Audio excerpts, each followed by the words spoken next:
Loving you isn't the right thing to do.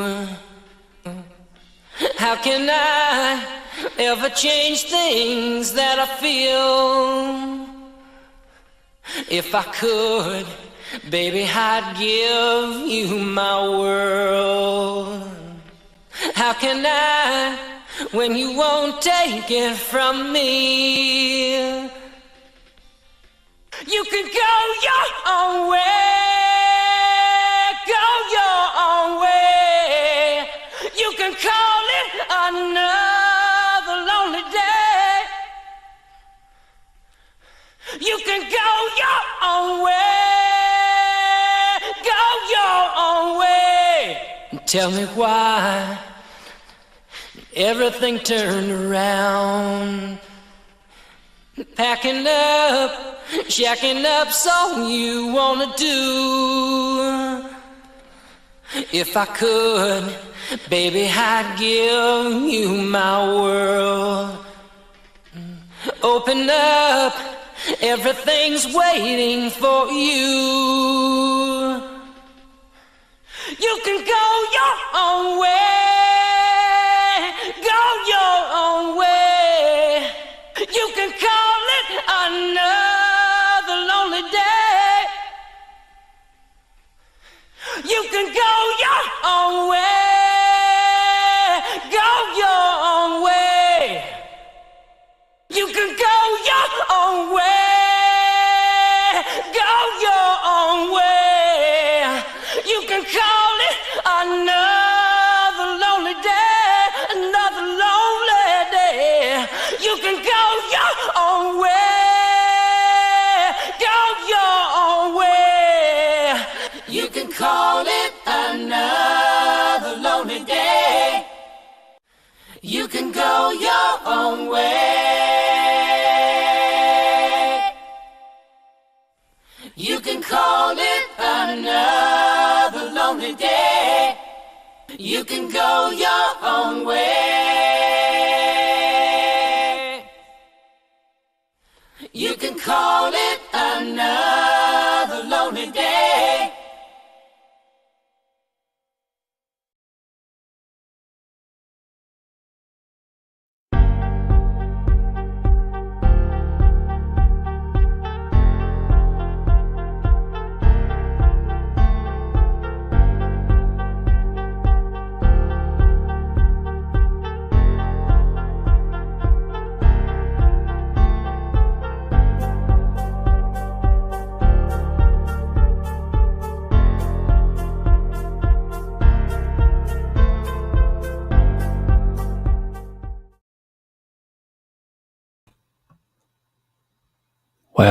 Well, it would appear that we are indeed live. Would you, Adam and Eve, this Friday, live from the rolling hills of Murrayshire in little old Elgin, of course, in the northeast of bonny Scotland, right? Have you been there? Let me know. Maybe you have. Maybe you're here right now. I certainly am here in the flesh, in full bot form, full AI form tonight. Finally, we get round to the Bill Cooper police report, right? There's a few other bits as well that I've got to get into. So much going on. So much. Unbelievable amount at the moment. I said before that we live in an insane world. Well, yeah, it gets worse by the day, unfortunately. I'm so full of good news, right? Anyway, Bill Cooper tonight and the police reports. Of course, Bill Cooper got whacked, right? They took him out. I don't think there's any doubt about it, to be honest. So we are going to cover a few bits tonight. And let me quickly say hello. And good evening, or good morning, or good afternoon, or good night, wherever you may be in this mad world. If you can let me know if we are all good for the audio, because we don't want terrible audio. Our good friend Justine in the hood, Justine DeVoe, a pleasure to see you back again. And Gina, 2 regulars, a pleasure to have you both in the hood. Our brother Bry, there you go, back again. Good to see you. Who else did I see? Richard, who done a show with Karen earlier on, if my memory serves me correct. And yeah, it was good. Richard's done quite well. New to the last Jacobite scene, but doing good. So great stuff. Good to see Richard in the hood. And ABCD. I can't even get that right. Fucking hell. Oh man, classic, right? ABCD. There you go, in the house. Good to have you. L Cooper. Yeah, don't you mean Bill Cooper? But yeah, or El Ooper. I see what you've done there. Kari as well. Good to have you in the hood back again. Jeff from Montana. Wow. In the land of the free, the land of hope and glory, America, right? Let me know how you're getting on in Montana. Wow. That's amazing. Good to have you in the hood tonight. Who else did I see? Kari, yeah, Friday. It's Friday again. Would you believe it? Quick week. I don't know. Time just, it flies, right? There's so much going on. A lot of military air activity where I am at the moment. I don't know. If you don't hear from me for a while, we've been nuked. We're straight out the game, right? Where I stay, it's next to quite a big, if not the biggest, Royal Air Force base in the UK. So yeah, wish me luck, right? Whatever theatre they're going to pull. We might cover a few bits in regards to that tonight. Good to see Cara. Who else did I see? We'll quickly say hello. MCG in the hood. Good to have you back again. Not a blonde. Holla in the hood. Not a blonde. Classic. I love these names as well. They crack me up, right? Good to have you as well. So yeah, has anyone actually looked at the Bill Cooper police reports in the past? Possibly you have, right? I mean, they are there for people to see. So you maybe have seen them. We're going to cover them. Well, we're going to cover them tonight. But before we get into that, I wanted to remind you of this guy. Where is it? Let me see if I can work this. I've got the mouse tonight, so not using the keypad, but hopefully all goes well. Right? It's me. You've just got to kind of bear with it. I'm an amateur, right? A beginner. I wanted to show you this guy again. Where is it? Can I find it? Yeah, here we go. In the wake of a shocking new climate report that was released this week, warnings of dire consequences for humanity in it, more than 1,000 scientists protested around the world today, including a top climate scientist at NASA. Yeah, Peter Kalamas was arrested this week for civil disobedience after chaining himself to a Chase Bank entrance in Los Angeles. Kalamas and scientists around the world are in a desperate bid to save the planet and convince leaders to drastically cut carbon emissions. The latest UN report warns that the civilized world is nowhere near on track to meet the CO2 emission goals. We're going to lose everything, and we're not joking. We're not lying. We're not exaggerating. This is so bad, everyone, that we're willing to take this risk. NASA's official stance on climate change is that carbon dioxide from... Yeah, I wanted to show you that guy again. Oh man, it cracks me up every time I see that guy. It cracks me up. We're not lying. We're not exaggerating. We're not making it up, right? It's not a conspiracy. He probably wanted to say that as well. But I mean, it's quite comical. But we mentioned the other week in regards to that guy and Extinction Rebellion.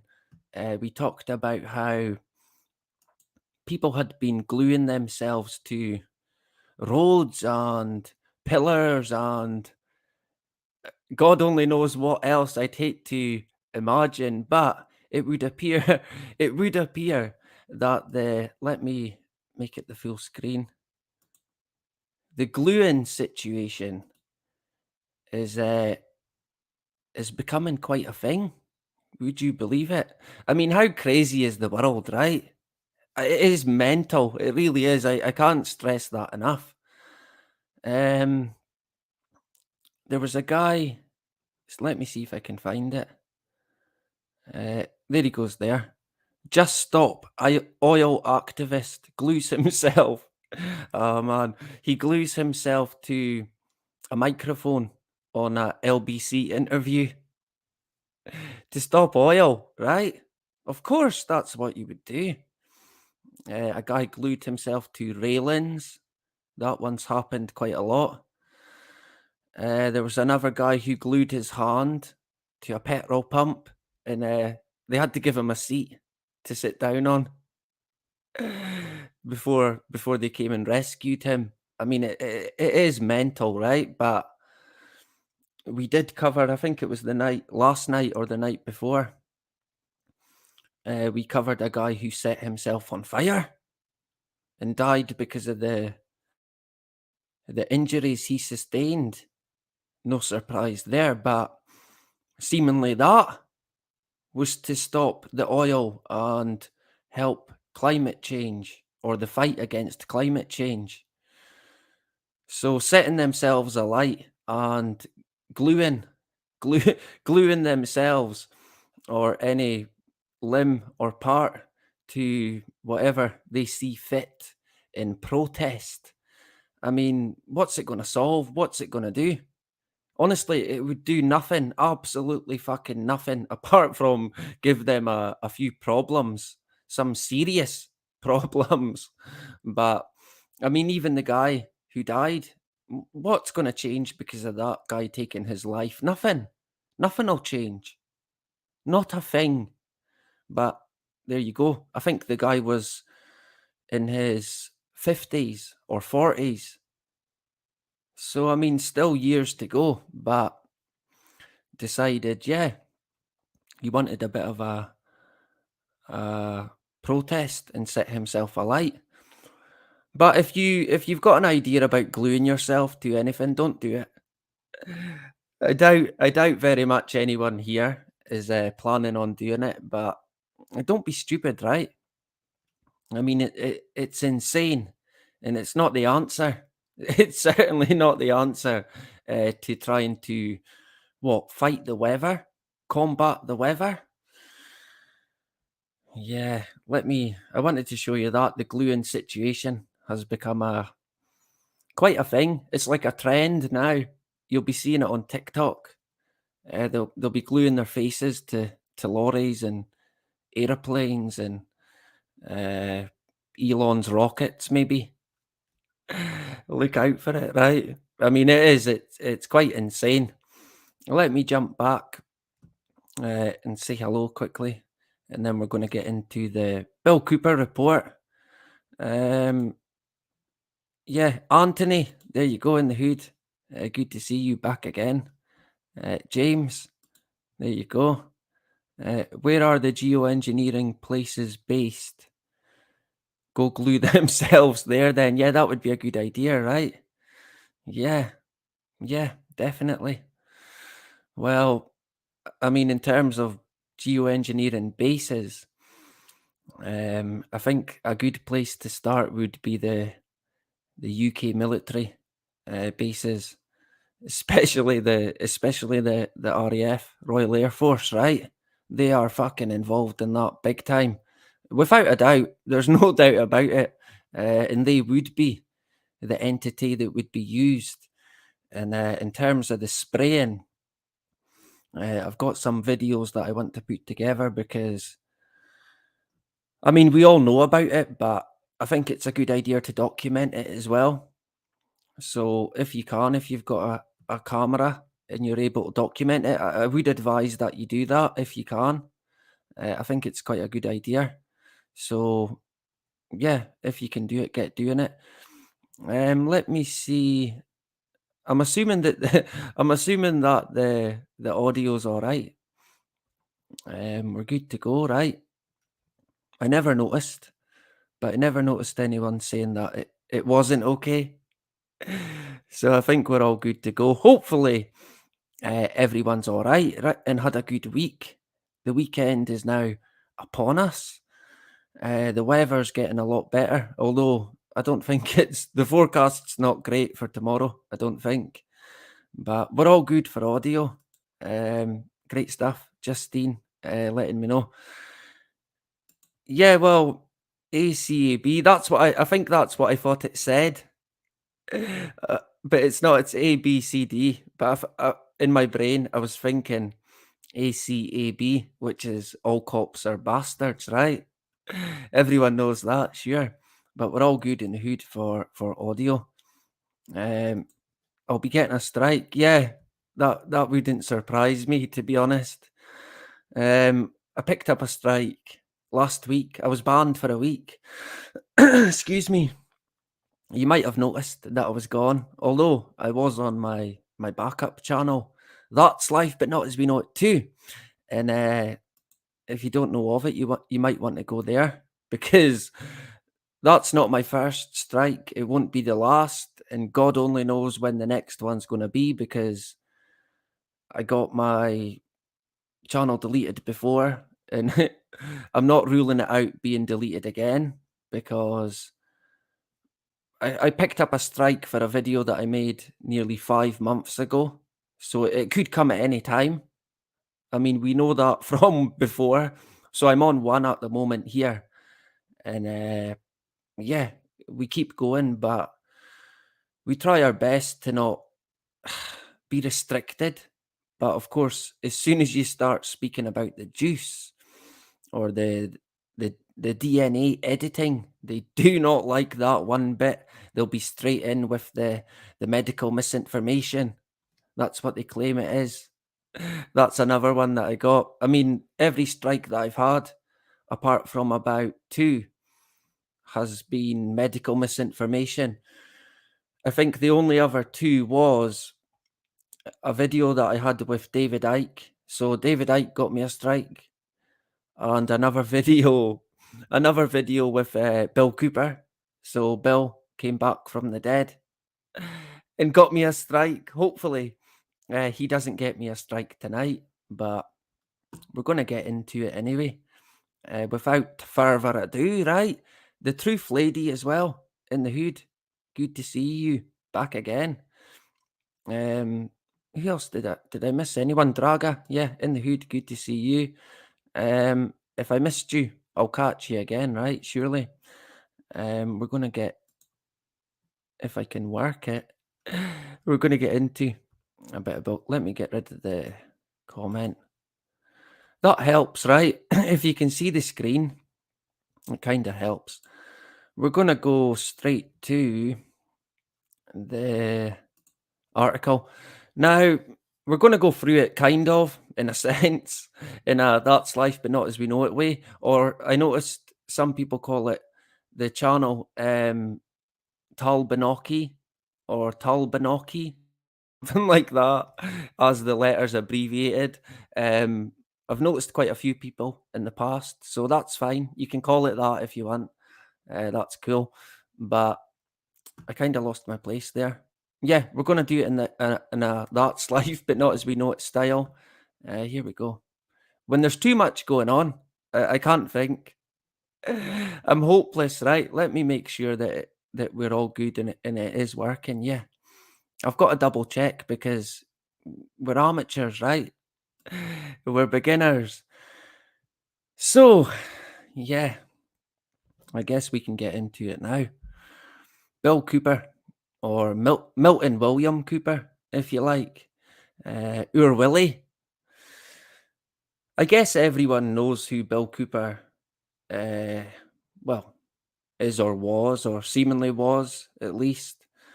We've touched on him quite a few times. I've got a few videos in the pipeline from Bill Cooper, some quite interesting. I don't know. Sometimes there's not everything that Bill says I agree with, but a lot of the stuff. I certainly do agree with it. When it comes to the Masonic workings and symbolism, I honestly don't think there's anyone better than the work that Bill Cooper's done, except from maybe the Masonic fucking masters themselves, if you want to call them that, in terms of what they've told us about the workings of the secret societies, the mystical going-ons, if you like. And for example, like Albert Pike, his books, I mean, Bill Cooper's covered them a lot. If you've not read them, I'd advise you to, if that interests you, of course. If not, you might not want to bother. You can get the audiobook, so I prefer the audiobook. I'm quite lazy in that sense, so I do prefer. I like to listen. I don't know. I think I take it in better. Maybe maybe that's just me, but I do like covering a lot of Bill Cooper stuff. So today we're going to look into the police report from when he got taken out, right? I think I mean, in my opinion, there's no doubt about it. They wanted to take Bill out straight up. He had crossed the line and was predicting basically every move of the hidden hand. So there came a point where they must have thought, look, it's too much. We need to take the guy out. This is my opinion, of course. And Bill never paid tax, which he believed he had every right not to. We're not going to get into that side of it, but we might another time, to be fair. So they had, if you like, dirt on him, where they could say, look, we're gonna get a warrant out for your arrest.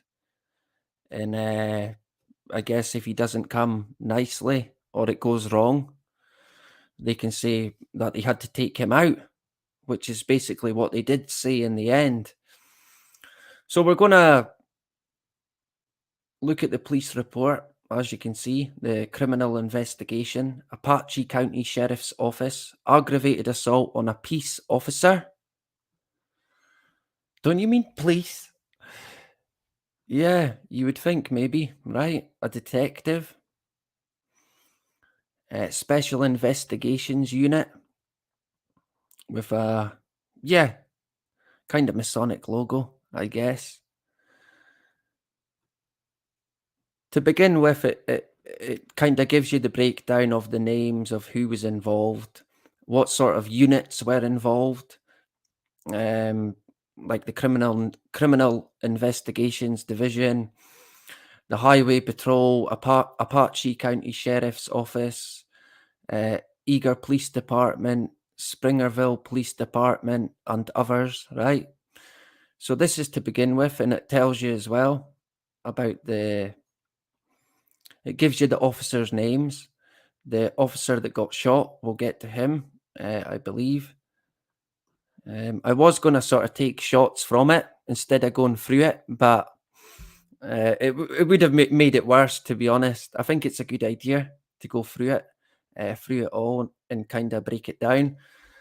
I will be linking it in as well. So if anybody wants to check it out themselves, share it, make a video about it. I don't know, whatever floats your boat, right? Because there is some interesting bits of info, as you will see, hopefully. So it gives you all the names of everyone involved, and then it gives you the documents that we're going to go through from when Bill got whacked, taken out, no doubt about it. So it gives you all the places, the dates, the names. That's the police officer there who got taken out. Why is this not working? I thought I could highlight it. Let me see. What have I done? So yeah, that I'm not going to manage to highlight it, but we'll be all right. We'll be all good in the hood. Robert, I think it's Marinez, or is it Martinez? Actually, we'll have a look at him. So yeah, it's explaining basically what all the investigation includes in terms of the documents, the people who were there, the units involved, right? That's basically the beginning of the document. So we're going to kind of skip that, all the names, right? We don't kind of need all them, although we'll kind of keep them in mind because we could come back to it. So now we're kind of getting somewhere now.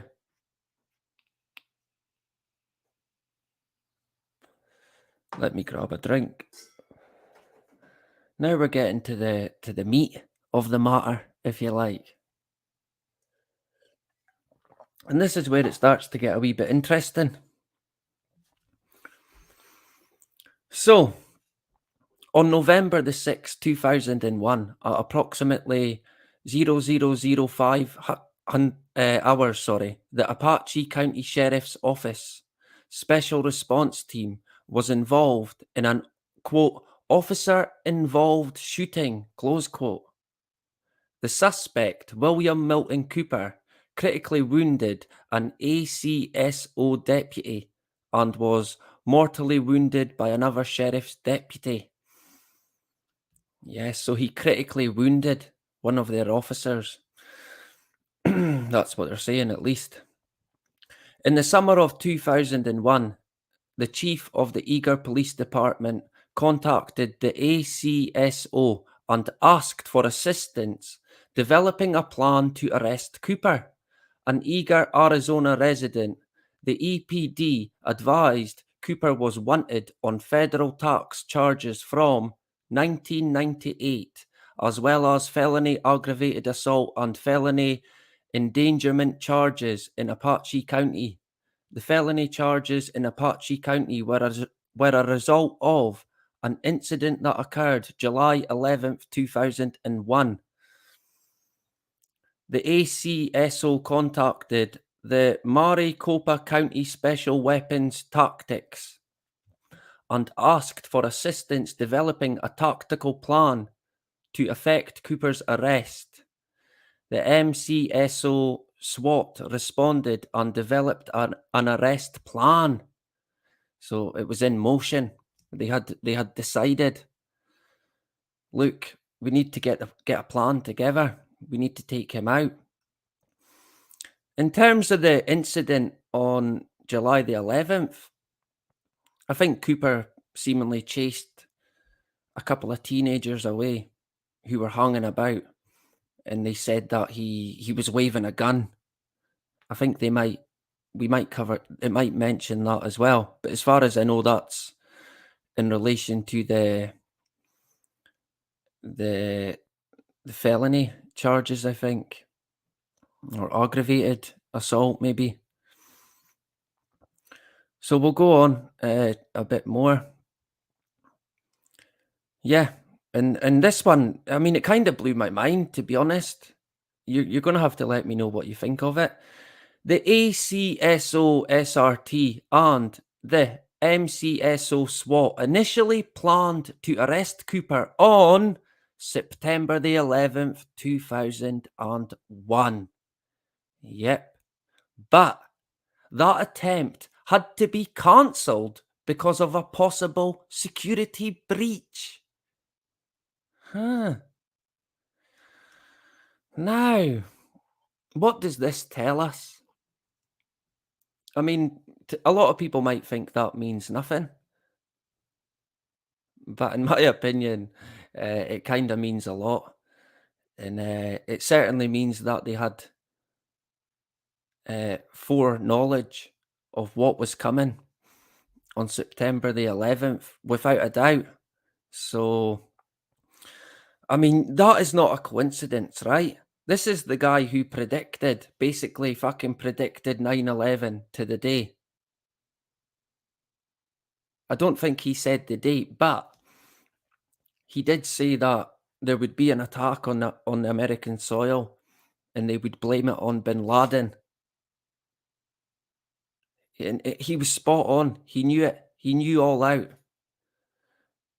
And I think Richie from Boston said, "Oh, Bill Cooper's a shill because he knew about 9/11." How could you know about 9/11? I'm sorry, but that doesn't make him a shill. Richie from Boston predicted the pandemic, so going by his workings, that would make him a shill as well. Of course, I doubt that he is. I doubt that Bill Cooper was. Looking at Bill Cooper's life and listening to a lot of his stuff, hours and hours of it, I can't see it. There's no way. The guy did not enjoy eventually what he was doing. He would much rather have been doing stuff that he did enjoy, but he felt the need to get this done. And we'll expand on it a wee bit more. So they cancelled the September the 11th takedown. On November the 5th, 2001, the ACSO developed their own tactical arrest plan and conducted a briefing outlining that plan. Following the briefing, the SRT practiced several arrest scenarios utilizing free ACSO vehicles. So this was I mean, it wasn't your average fucking arrest warrant, this. All these tactical units, different vehicles involved, practicing different scenarios, different takedowns, wanting to get it right. Probably not wanting Bill to fucking get away. They wanted him fucking dead or alive, probably dead. And they got him by the looks of it.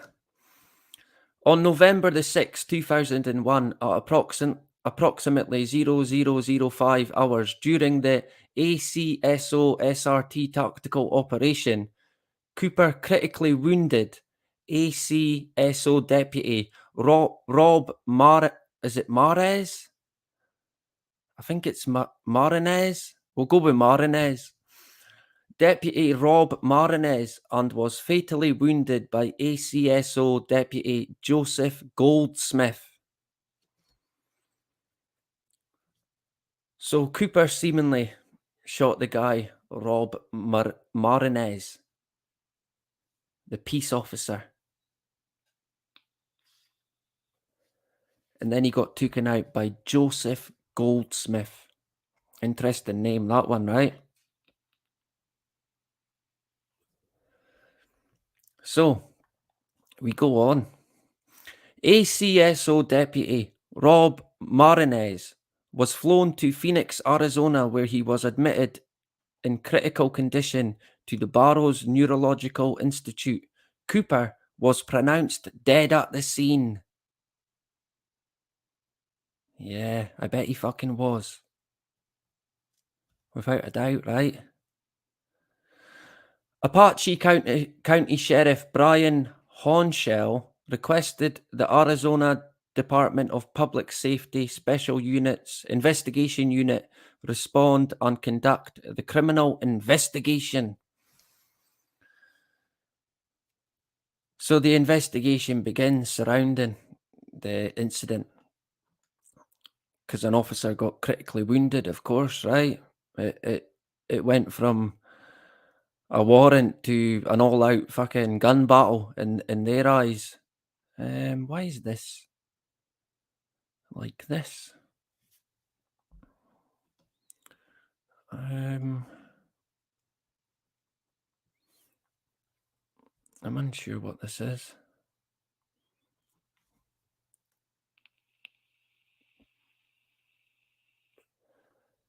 This must be some sort of receipt in terms of weapons used, I think. No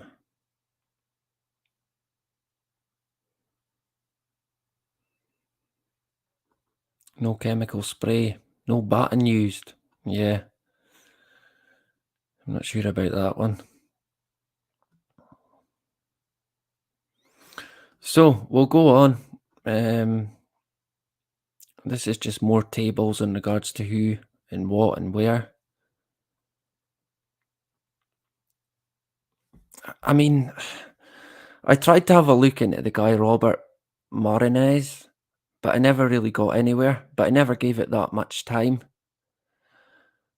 But looking into him might be key into unraveling a wee bit more as to what really happened, if the guy even got shot. I kind of lean towards him not being shot and them just fucking taking Cooper out and saying the guy got shot. I mean, you're dealing with the worst kind of criminals ever when it comes to these departments. Not them as an individual. I mean, yeah, they're instigating, they're enabling, but the masters that pull the strings of these entities, the police, the fucking SAS, you name it, they are the evilest fucking entities you will ever find anywhere. And if you don't know that by now, I need to move to wherever you are, right? Let me know where you're at. Additional information. November 6, 2001, at approximately 005 hours, Apache County Sheriff's Deputy Robert Marinez was shot in the head by William Milton Cooper. Deputy Marinez was attempting to arrest Cooper at the time he was shot. After Cooper shot Deputy Marinez, he was shot and killed by Apache County Deputy Joseph Goldsmith. The shooting occurred in front of Cooper's residence in Eagar, Arizona. So Cooper shot the guy in the head, right? I mean, the guy's clearly lucky to still be alive if he's still here today. It mentions charges here, description of Cooper. This must be a certificate.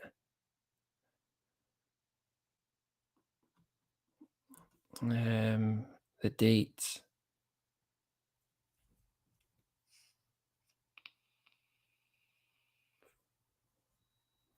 Interesting dates as well. Cooper 6'3", so just slightly taller than me. Me being 6'2". Green eyes, similar to myself. I don't think I'm that heavy though. I think he takes it on weight and height.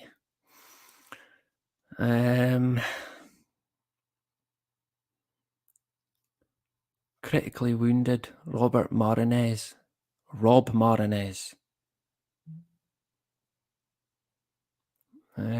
Doesn't give you much info, I guess, maybe because he's not deceased. But it doesn't give you much about him personally.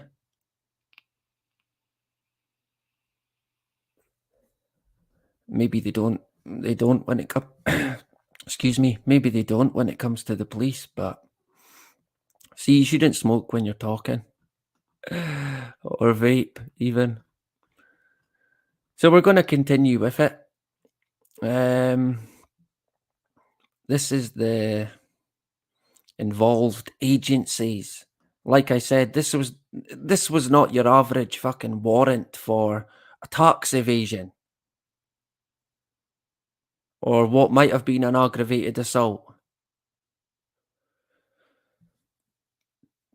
But you can see the extent of it. Lots of people involved, lots of agencies making it happen, working together to protect the people. Yeah. Or the sheeple, as Bill would say, right? I'm not going to do the buying. You're all right.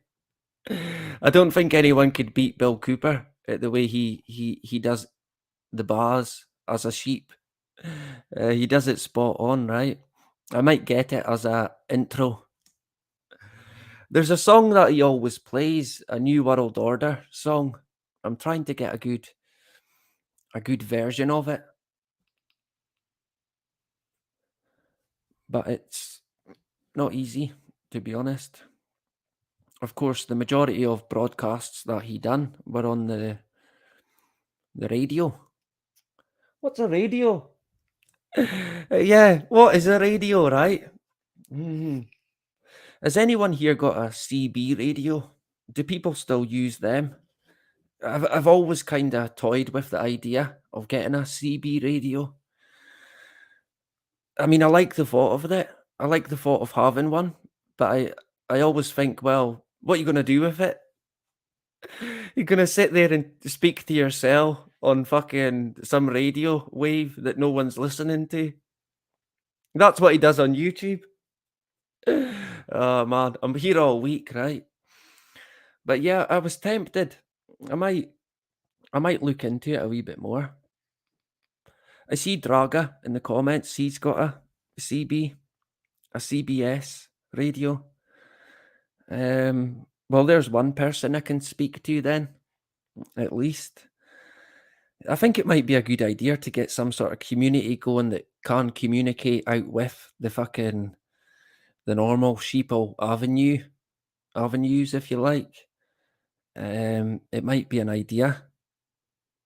So if you know of a good place to get a CB radio for free, let me know. Of course, yeah, I'd be willing to swap. I'm growing my own veg now, so I can exchange, right? I planted veg from I put it outside a couple of days ago from being inside, and it's the first time I've done that sort of thing, and to be honest, I never really thought it through. But it's trial and error with me on the job, basically learning on the job. And we got there in the end. So we've got a few things growing, sweet corn, strawberries, beetroot, radish, carrots, quite a few. But it's only a start, right? I'm just a beginner with that as well. Everything in my life, I'm just a beginner. But anyway, that's enough about vegetables. But I do seriously advise that you think about growing your own food, right? Definitely. Not just for the enjoyment of it, but you can eat it as well. Can you? Yeah, of course you can. You can indeed, right? So if you've not done it, I know a lot of people here do it. So someone said look into a mesh network. We've covered a mesh network before. They want everyone hooked up to the fucking mesh network, where you basically, it's like a Wi-Fi mesh, basically, that everyone will be hooked up to. I think they've already came out with the mesh for BT Wi-Fi. You can join it anywhere, but it is something we can get into again, for sure. But we're in Bill Cooper territory tonight. So we're going to continue with the police report. So again, we're getting a list of people involved. I mean, it's extensive, to be honest, but we want to kind of get to the meat and bones of it. There is a few more bits, if I remember correctly. Let me see. So yeah, again, we're looking at the officers involved, medical examiners, forensic pathologists.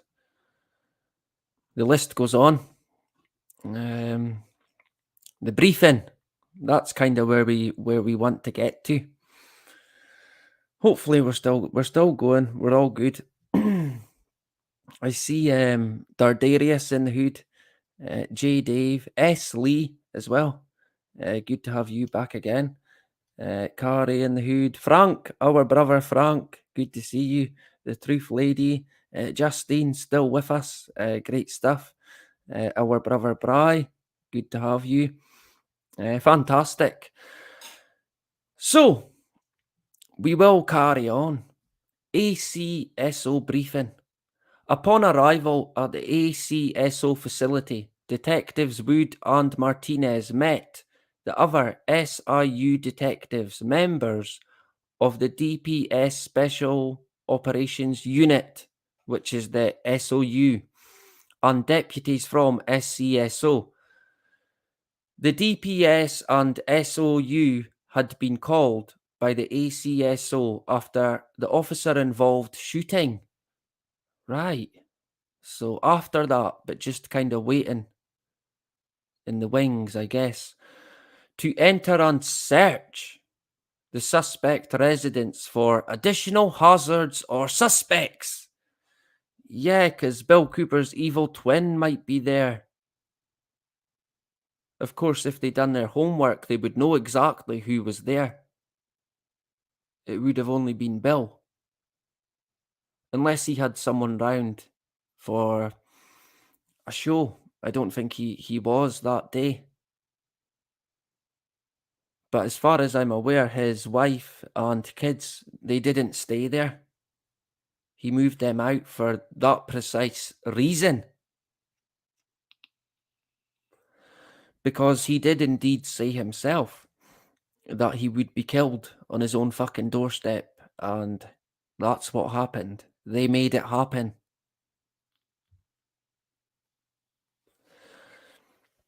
I guess you've got to be careful with what you wish for, right? Don't tempt it. But Bill knew they were going to come for him eventually. He crossed the line on so many occasions, they could not have it. I mean, they can let people away with so much, but once you cross the line, they will come and get you, one way or another. And Bill's not the only person they've done it to in the past. Many others, unfortunately.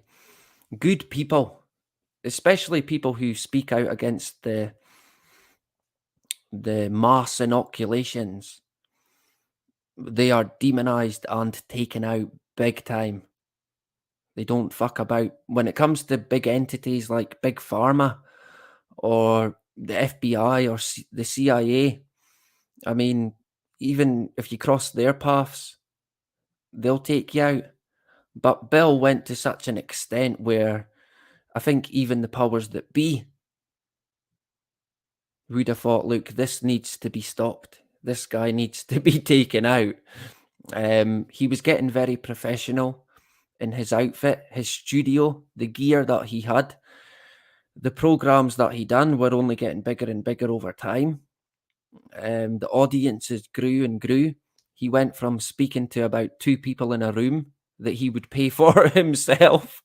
I think he said he took more people than what were there, him and his wife, and there was like 2 people. But he went from that to lots more people getting involved and coming to hear what he had to say. And I reckon if I was about then, although I was, but I was very young, had I been a bit older, I think I might have wanted to get involved and maybe even go and meet Bill Cooper. But I guess in another life, right? Whenever that may be, who knows? You never know. So, these guys got involved after the officer shooting, who, remember, was seemingly shot in the head by Bill Cooper.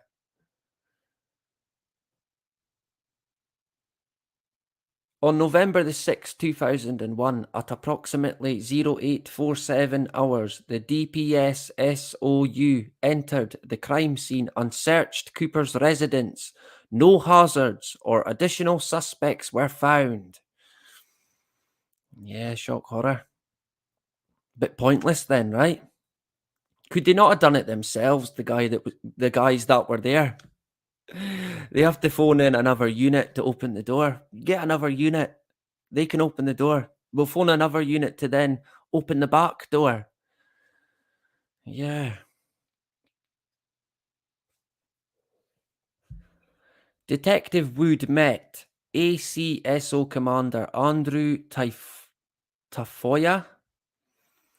Commander Tafoya was the ACSO Special Reports Team commander for this incident and the SCSO liaison for the criminal investigation. Right. At approximately 07:15 hours, Commander Taifoya conducted a briefing for the benefit of the SIU personnel. Commander Taifoya advised the SRT initiated a tactical plan to arrest William Milton Cooper shortly before midnight on November the 5th, 2001. Wow. Does anyone see anything in that? In that date? It's all rather fitting, right? I mean, am I right in thinking that... Is that not Guy Fawkes night? The 5th of November? Remember the 5th of November? Or is it the 4th? I've confused myself now. But if it is that, then yeah, that would be kind of fitting as well. Someone might have to correct me if that's not Guy Fawkes night. But if it is, fucking it pretty much says it all. I'm sure everyone knows who Guy Fawkes is, right?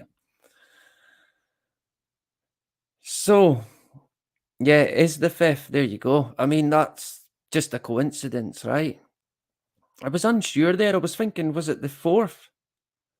But yeah, it is indeed the 5th. So, yeah, I mean, people would say that means nothing. Yeah, of course. Sure. So shortly before midnight, so they made sure it was on the 5th, right? And late at night. The commander said Cooper was wanted in Apache County for 1 count of aggravated assault and 2 counts of endangerment. Commander Taifoya said 2 SRT members were involved in an OIS shooting with Cooper during the tactical arrest operation. Commander Tafoya said Deputy Rob Marinez was critically wounded by Cooper and Cooper was mortally wounded by Deputy Joseph Goldsmith. Commander Tafoya said Deputy Marinez had been treated at the scene by emergency services personnel, transported to the hospital in Springerville, Arizona, and was then flown to the BNI in Phoenix, Arizona. Commander Tafoya stated Cooper's body remained at the scene. Yeah, I bet it did. They likely never even fucking treated him. In my opinion, they would have let him bleed out. This is what they do. They're fucking sick. They would have let him bleed out in a what probably would have been an excruciating death. But yeah, he remained at the scene. I mean, no attempt made whatsoever. They clearly wanted him dead, right?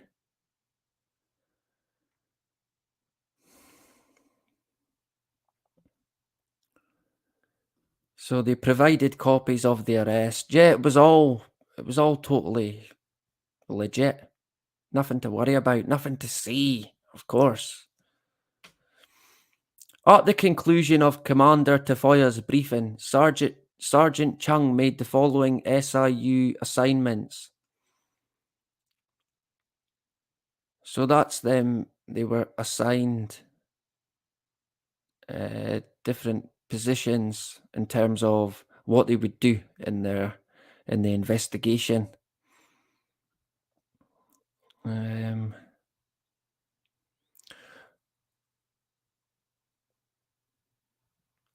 Is this a bit I want to cover?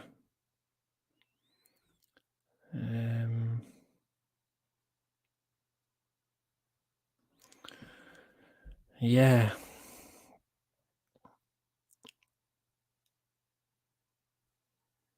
On November the 6th, 2001, the SIU detectives interviewed 15 involved members of the ACSO. The interviews were conducted at 3 locations: the ACSO facility in Round Valley, the Road Inn Motel, 242 East Main Street, Springerville, Arizona, and the Apache Sitgreaves National Forest Service Headquarters, Springerville, Arizona. All the SIU criminal interviews were voluntary in nature and all were audibly recorded. All tapes used for the SIU interviews were retained at the DPS property and evidence section in Phoenix, Arizona. Yeah, them tapes would be interesting, right? The investigation narrative contains excerpts from interview summaries with deputies who encountered Cooper, heard deputies issue verbal commands to Cooper, saw muzzle flashes, or heard gunshots. Yeah.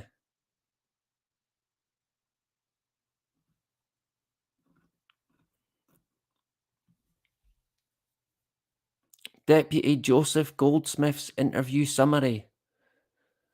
Involvement UC vehicle, truck bed. Witnessed muzzle flashes from Cooper's handgun. Yeah. Shot William Milton Cooper after Cooper shot Deputy Marinez. Deputy Goldsmith said on November 5th, 2001, he was contacted by ACSO Commander James Womack and asked to respond to the ACSO facility in Round Valley at 1800 hours for SRT briefing. Deputy Goldsmith was told the briefing pertained to William Cooper.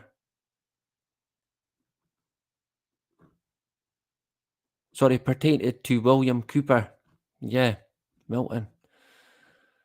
Deputy Goldsmith responded as requested to the briefing, and the briefing was conducted by ACSO Commander Andrew Tafoya. The briefing outlined a felony arrest warrant for William Milton Cooper, who lived at 96 Clearview Circle, Eagar, Arizona. Deputy Goldsmith stated this was the second time the ACSO prepared and planned to apprehend Cooper. Deputy Goldsmith said the first plan called for an operation on September the 11th, 2001, but the plan was cancelled. Yeah. Why was it cancelled? I wonder what happened on September the 11th. So here we are again. They clearly had it all set up, ready to go.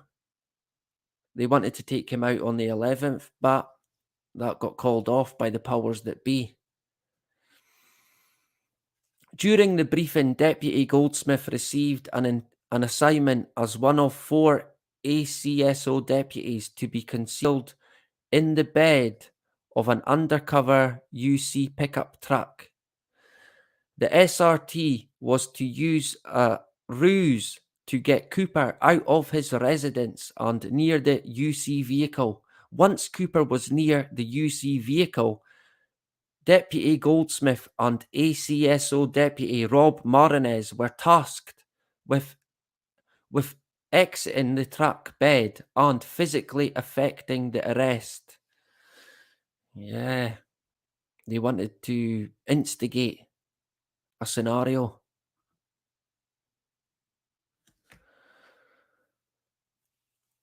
I mean, if Bill did have a gun on him, he might have possibly, I guess, opened fire. Having people jump out of vehicles out of the blue.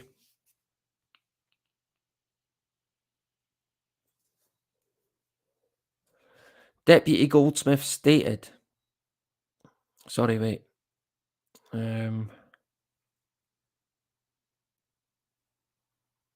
Deputy Goldsmith said, The tactical plan was based on encountering and arresting Cooper, yeah, sure, away from his residence. Part of the tactical plan allowed for the SRT tactical van to block the road to the Cooper residence should Cooper make an attempt to return to his residence. Deputy Goldsmith said the intelligence report presented at the briefing indicated Cooper may have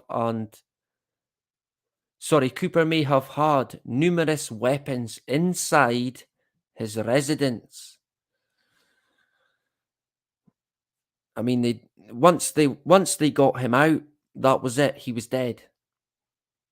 He was a dead man as soon as he got out. And they knew that when they instigated the situation, he was going to make two and go back to the house. And I know from one of Bill Cooper's close friends in an interview that he done that Bill Cooper had a big rifle behind his front door. So I guess that's where he could have been going. And they might have knew that as well. So they would have said, look, he can't make it back to the house. He needs taken out on his doorstep before he gets in. And of course, they never treated him. Pronounced dead at the scene. Yeah. Deputy Goldsmith stated on November 5th, 2001, he was armed with his issued Colt .45 caliber semi-automatic handgun loaded with 9 live rounds during the practice session on the tactical operation at 69 Clearview Circle, Eagar, Arizona. Bill's residence, of course.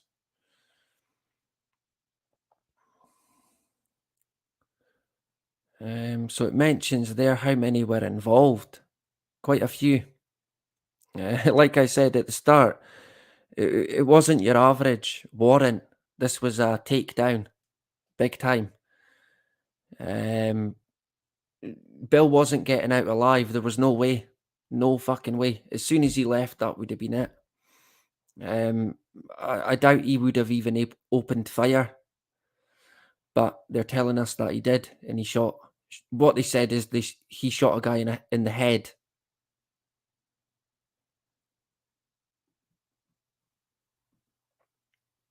And they practiced this on numerous occasions. So they wanted it done there and then. There was no... Failure wasn't an option. They wanted him dead.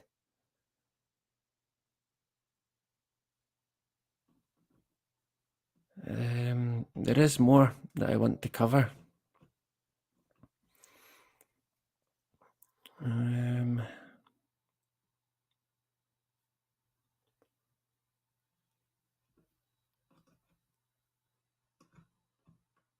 Let me see if I can find it.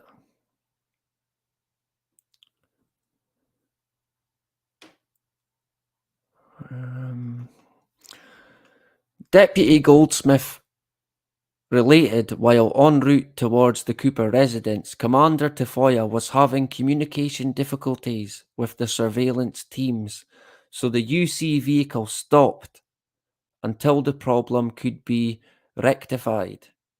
Once the communication problem was remedied, the UC vehicle continued towards Cooper's residence. So, I mean, Cooper might have clocked it, right? I think he could see anyone coming up.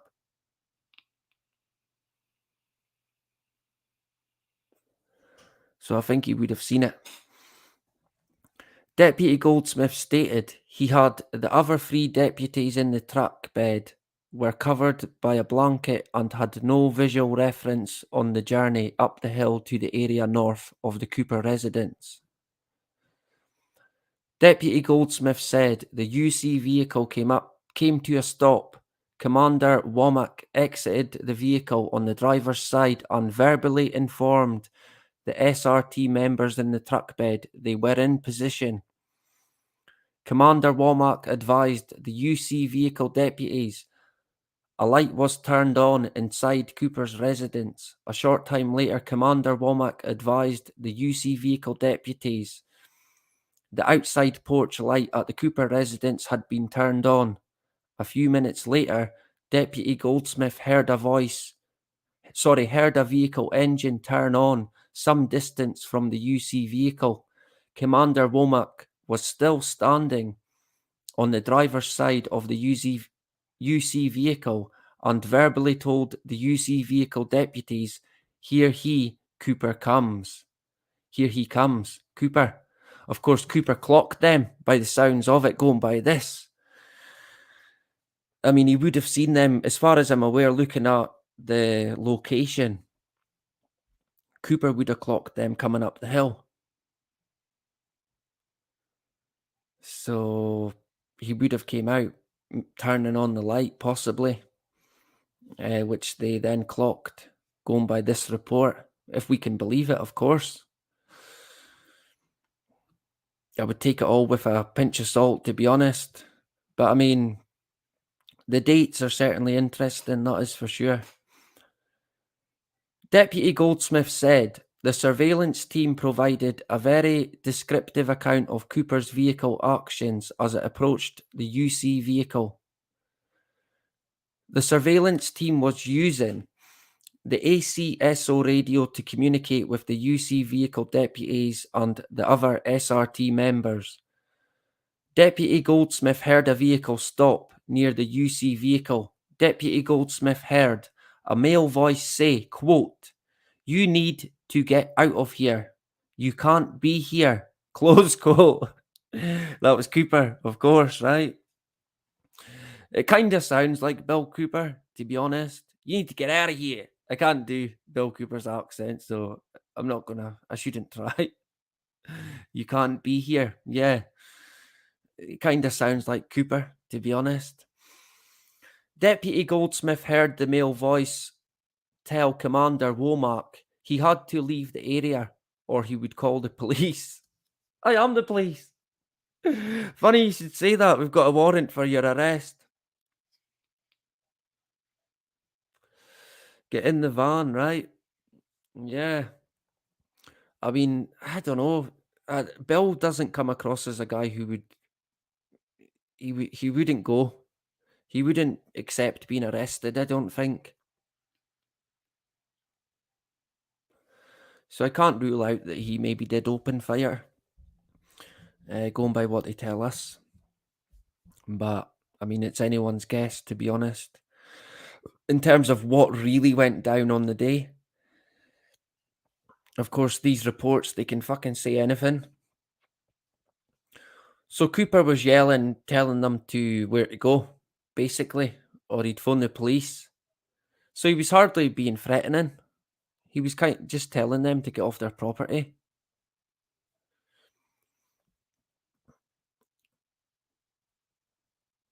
Deputy Goldsmith heard Commander Womack and the male subject exchanging words near the UC vehicle for a short time.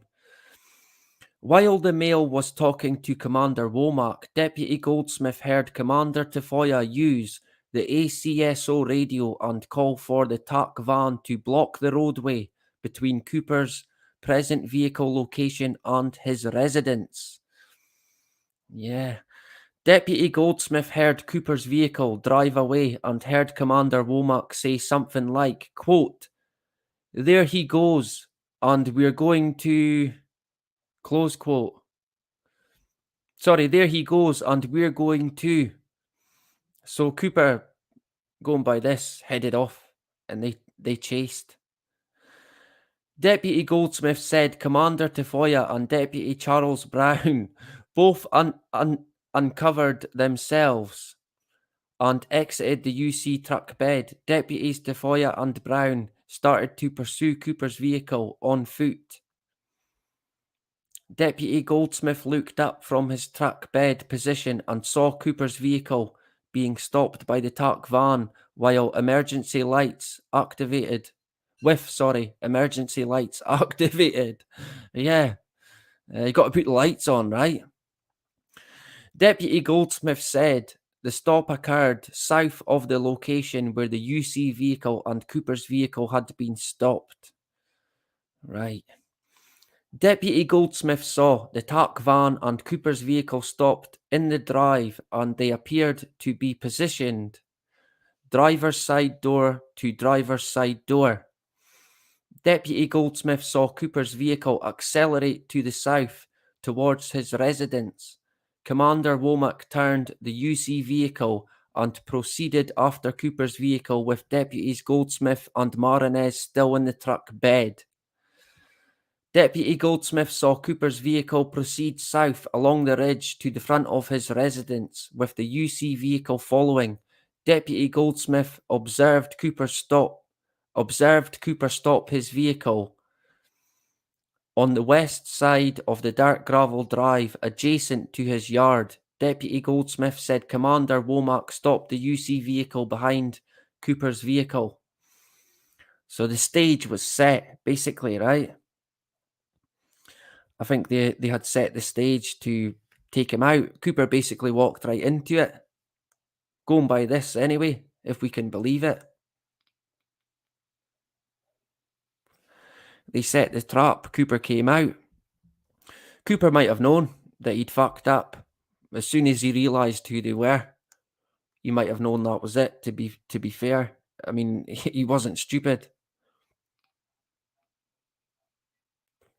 The best thing he could have done was stay inside, but at the end of the day, when they're coming to fucking get you, they'll come and get you.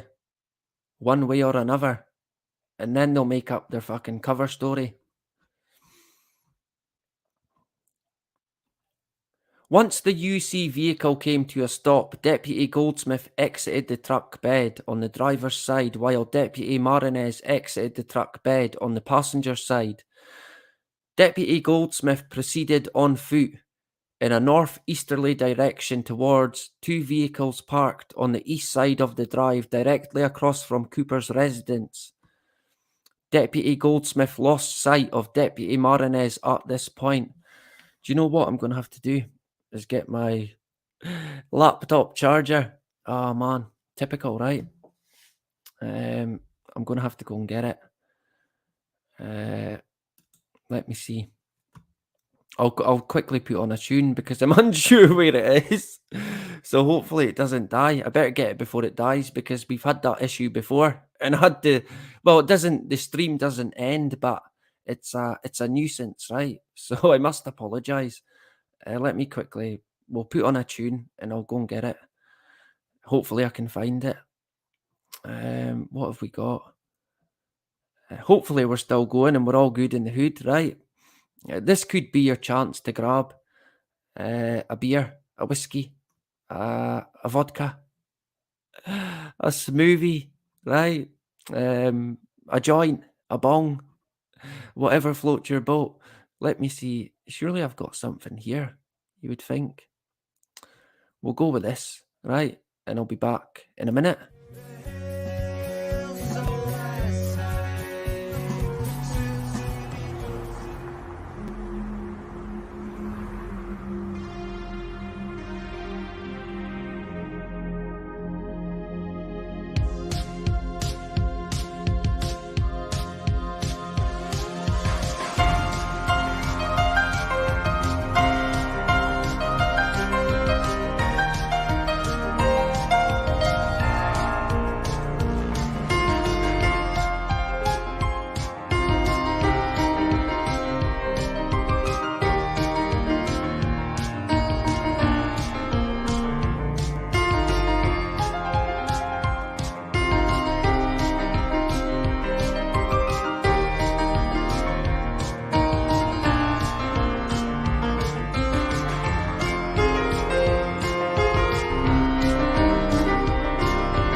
There we go. We're sorted.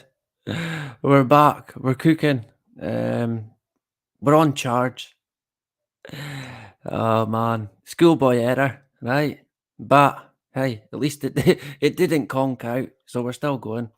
We'll try and not lose track of where we were, which is easily done when it comes to me, right? So we'll jump back and then we'll get a chat in the comments. I have got another couple of bits to mention before we go tonight, but we're not quite done yet.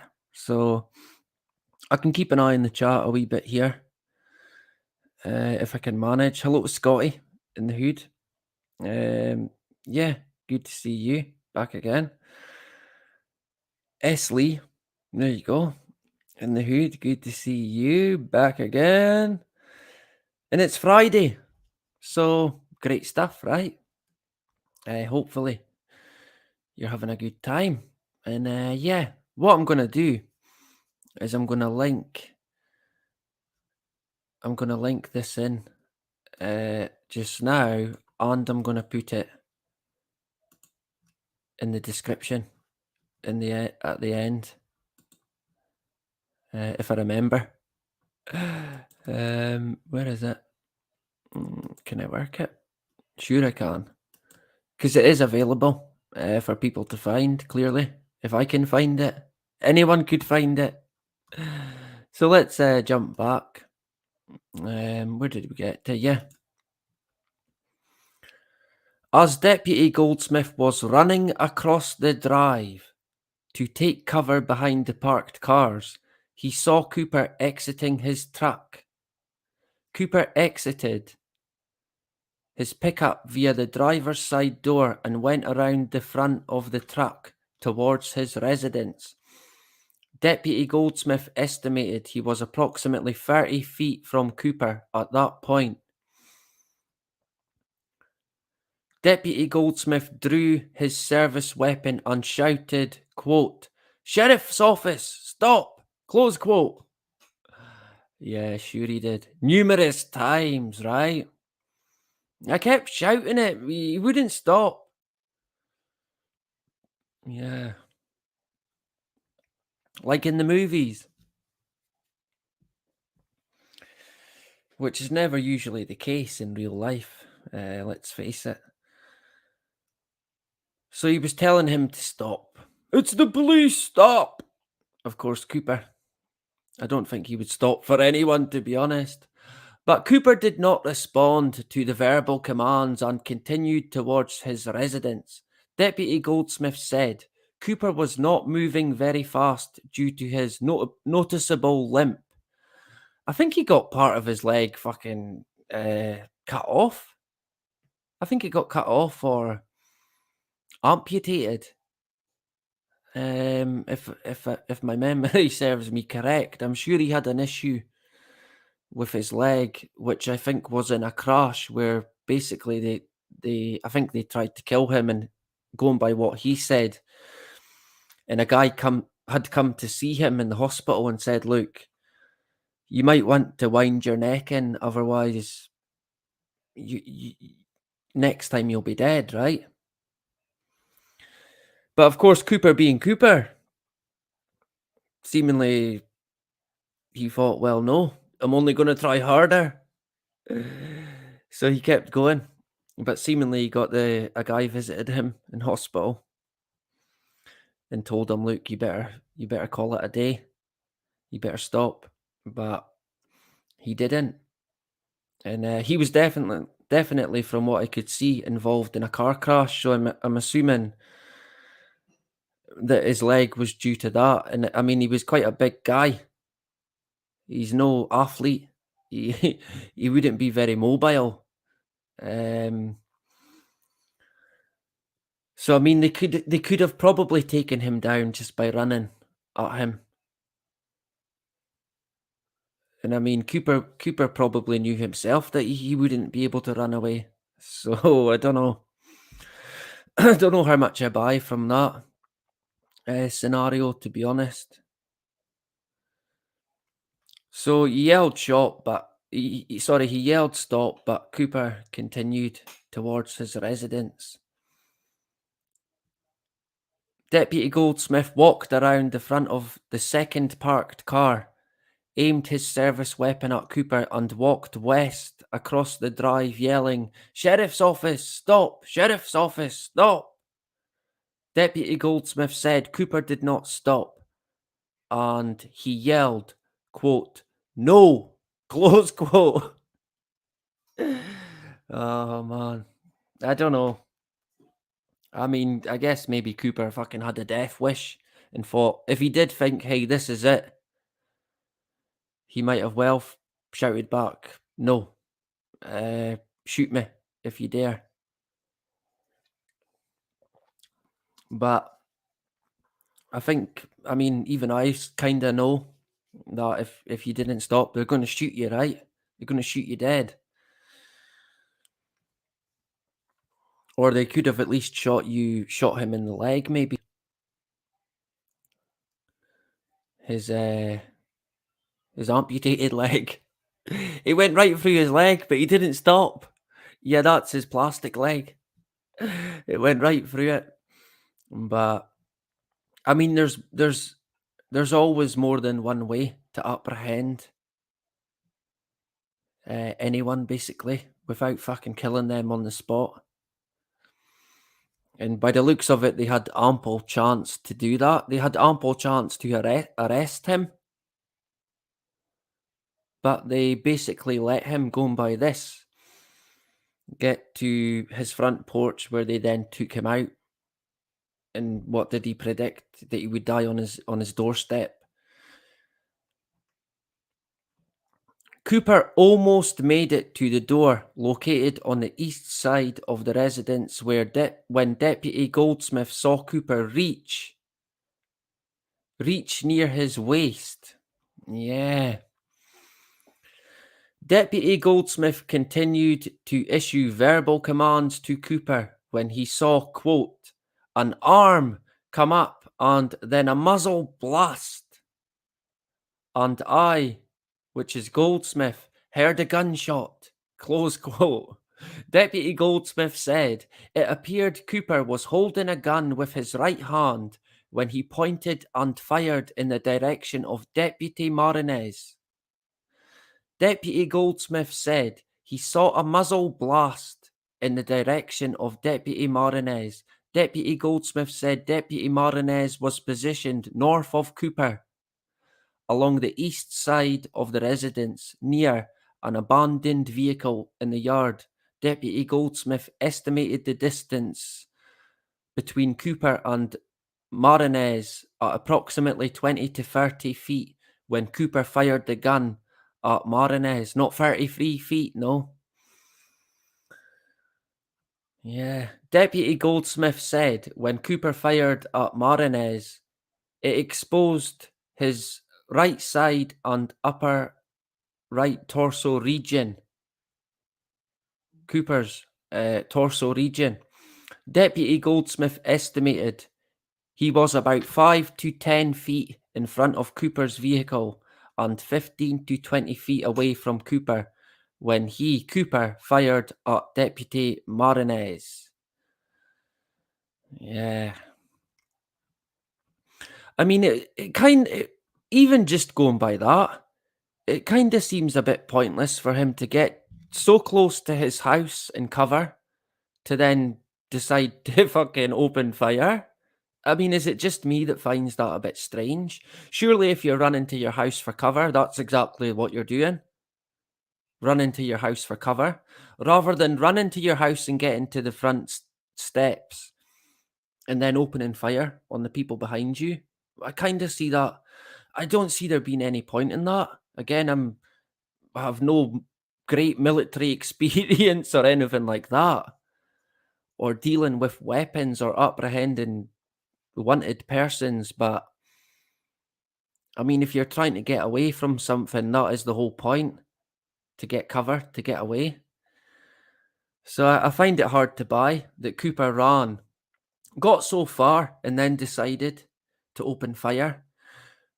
Before I had seen the reports, in my mind I thought that Cooper opened fire as soon as he realised who they were, but going by this, that wasn't the case.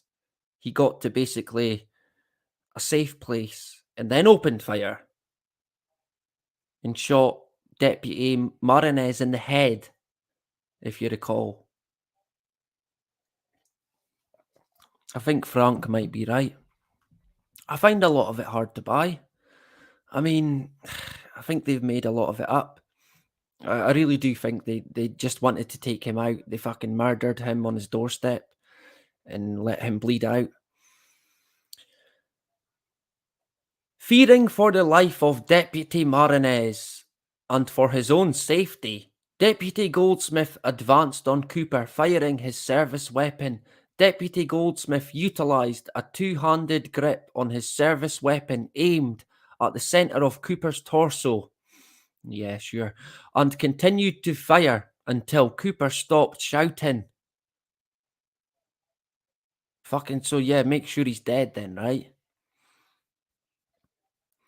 I mean, honestly. What did they say? He had 9. I guess he emptied them all out. And Cooper's number's 96, and the guy had 9 bullets as well. Deputy Goldsmith saw 2 or 3 more muzzle blasts from Cooper's gun towards Marinez before Cooper stopped shouting and fell to the ground. So Cooper fired quite a few shots then.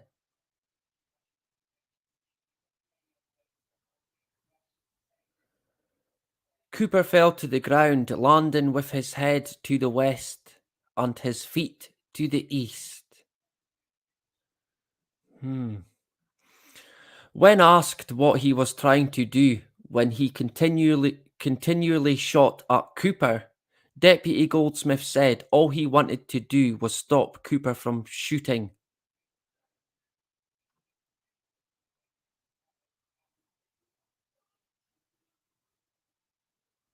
Yeah, shooting. Yeah, stopped shooting and fell to the ground. Not shouting. But he stopped shooting. He wanted to stop him from shooting. So he fucking unloaded the whole lot.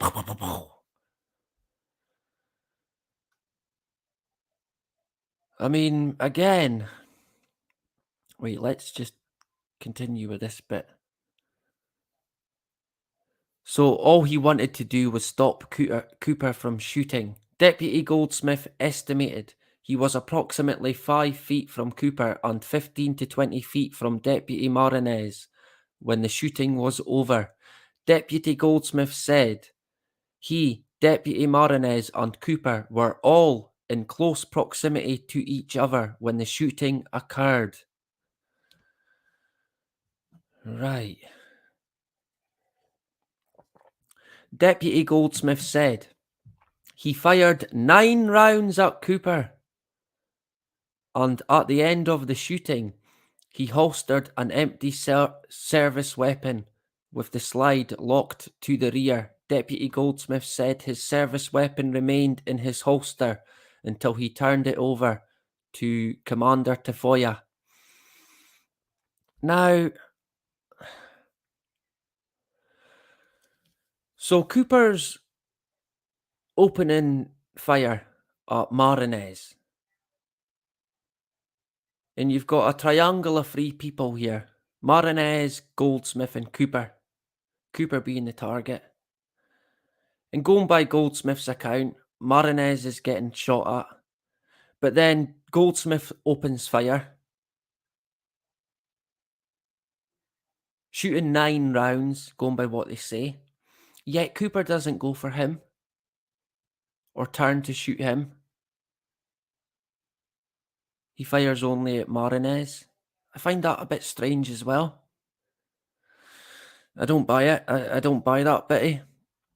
To be honest, I don't buy much of it. But, I mean, hey. It's anyone's guess, right? Where did we get to? Deputy Goldsmith looked quickly at Cooper. Cooper was not moving, so Deputy Goldsmith focused his attention towards Deputy Marinez. Focused his attention toward Deputy Marinez' location. Deputy Marinez was lying on the ground. It was at that point Deputy Goldsmith realised Deputy Morenez had been shot by Cooper. It was only then that he realised. Funny that, right? Oh, I've just noticed now. Fucking hell, what happened? Where was he? Was he still lying in the back of the truck under the cover? I don't think he was. Surely he would have known, right?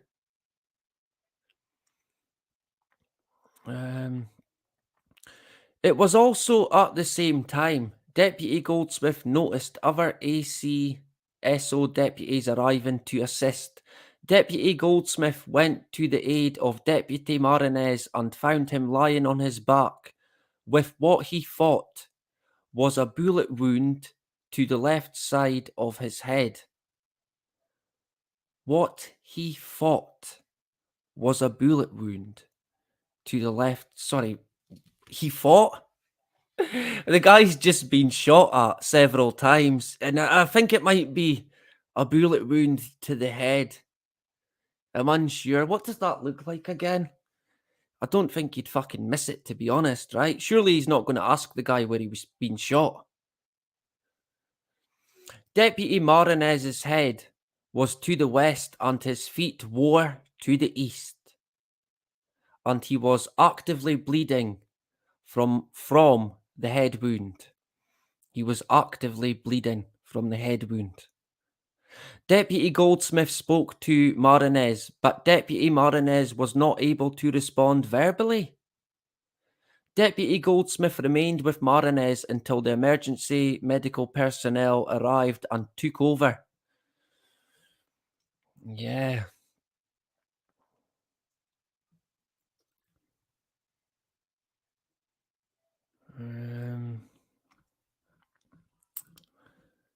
There is more.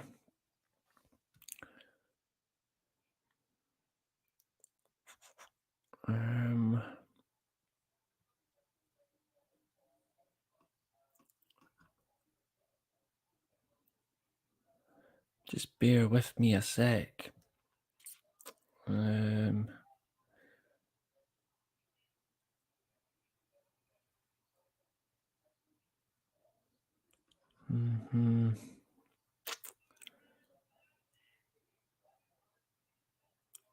Deputy Goldsmith had no personal contact with Cooper prior to November 5th.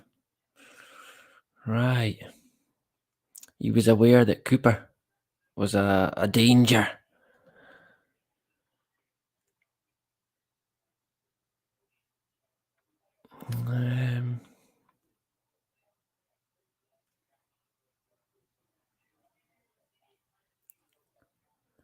Deputy Goldsmith said there was adequate artificial lighting produced by the residents and vehicles for him to clearly see Cooper throughout the shooting. Deputy Goldsmith remembered the headlights of Cooper's vehicle being on, but he was not sure about the headlights of the UC vehicle. Fucking hell, they had him in the spotlight, ready to take him down.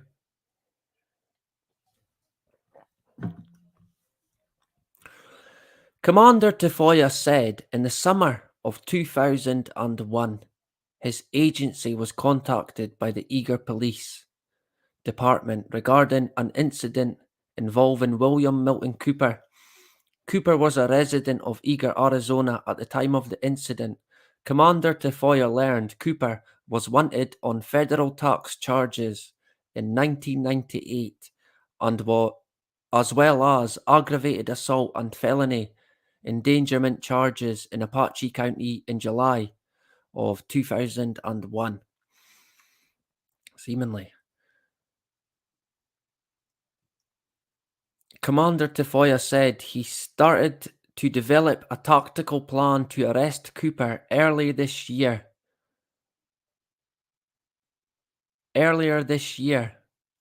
and enlisted the aid of the Maricopa County Sheriff's Office Special Weapons and Tactical Unit. So way early in the year, they were making things happen. They were getting the ball rolling and taking Cooper out. Of course, they set a date, September the 11th, but that never panned out, of course.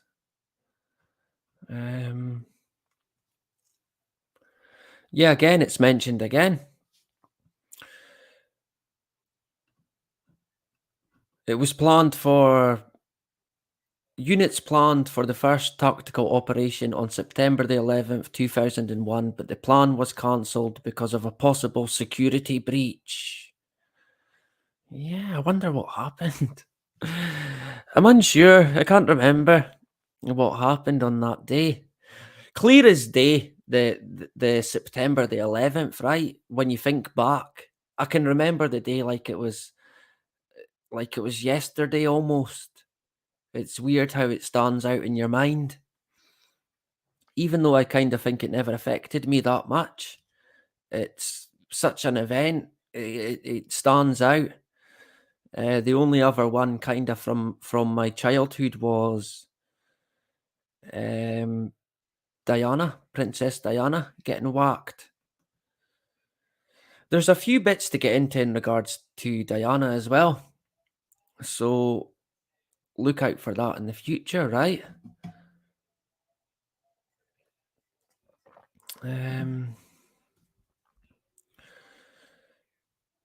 So they planned it for the September the 11th, but they cancelled it. Shock horror.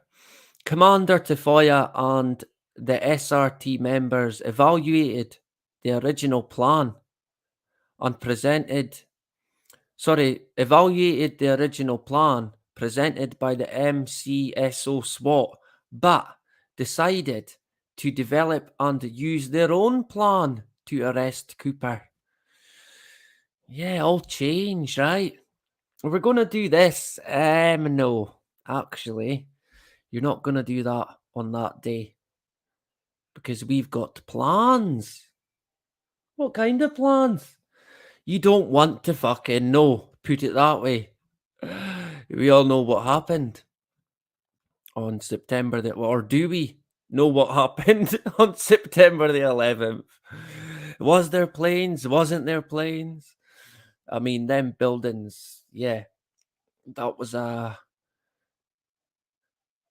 was pretty much as clear as you will ever get in terms of a controlled demolition in its own fucking footprint. Come on. Oh man. I mean, surely people don't buy the narrative that they give us in regards to 9/11. 9/11 is a date you want to look into as well, to be honest. Not just in terms of what happened in 2001. It's the numbers themselves. Anthony says no aeroplanes. I think you might be right. I was looking at some of the videos yesterday from 9/11. And the ones where you see the second plane coming in, the plane looks too big. If when you compare it to the buildings, the plane the plane looks way too big. I mean, it was like half the size of the fucking Twin Towers if you put it side on. So it kind of didn't make sense. I mean, I know these planes are big, but my eyes tell me that it's not right when I'm watching that video of the plane coming in. It does not sit well. It's like that. It's not real, right? So it's always worth looking back over some of these videos. There is a new video that came out, which we're going to get into in the future. And again, it kind of gives away that the plane was sort of CGI. There wasn't a plane or whatever it was. It was hidden by a CGI fucking plane. We'll get into 9/11 again in the future. There's so much to get into with that one. We'll continue just now with Cooper. As a result of surveillance and intelligence information, Commander Tafoya said it was very likely Cooper had several weapons inside his residence. Yeah, well, I did hear an interview with a friend who said he certainly did. And Cooper has said, he had said on many shows that he's got fucking weapons, all right.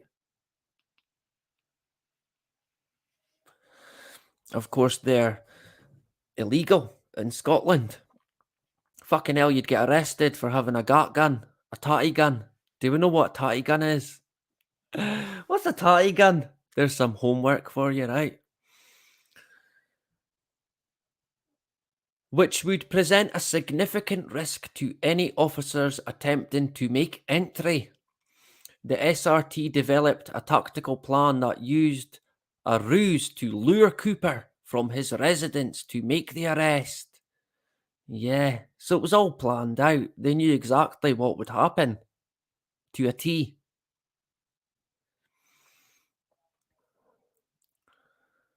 They had the briefing at 6 o'clock that night on November the 5th. Remember, the 5th of November. Don't be like me and forget. Oh man, I'd forget my own birthday, which is coming up soon. There is another bit that I want to cover.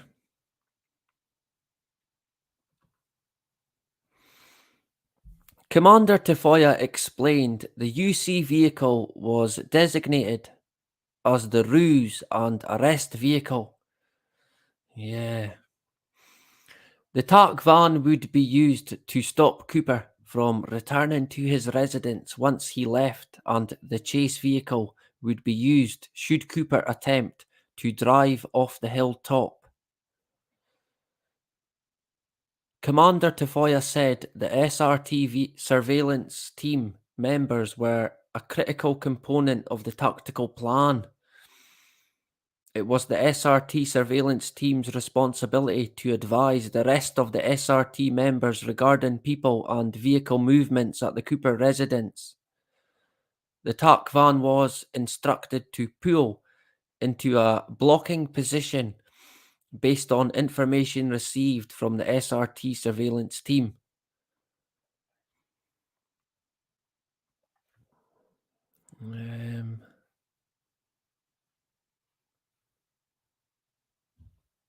Again, it talks about how they had their training with different scenarios.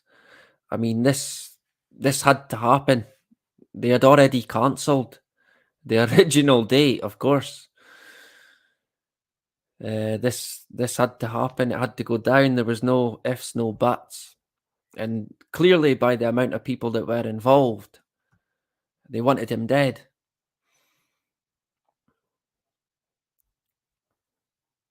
Once the SRT was comfortable with the tactical plan and the training scenarios, Commander Tafoya made the decision to put the arrest plan in motion.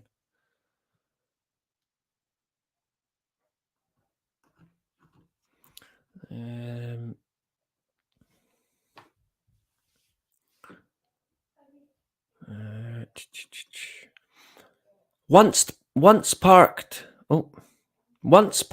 on the top of the hill north of Cooper's residence, Commander Tafoya heard Commander Womack exit the UC vehicle. On the driver's side, Commander Womack verbally advised the SRT members in the truck bed regarding what he observed at the Cooper residence. A short time after parking on the top of the hill, Commander Womack informed the UC deputies an inside light had been turned on at the Cooper residence. Shortly thereafter, Commander Womack told the UC deputies a porch light had been turned on at the Cooper residence. Within another few minutes, the SRT surveillance team advised via radio Cooper left his residence, entered a pickup truck, and started driving towards the UC vehicle location. Commander Tafoya heard a vehicle pull up near the left rear corner of the UC vehicle and stop, with the engine running.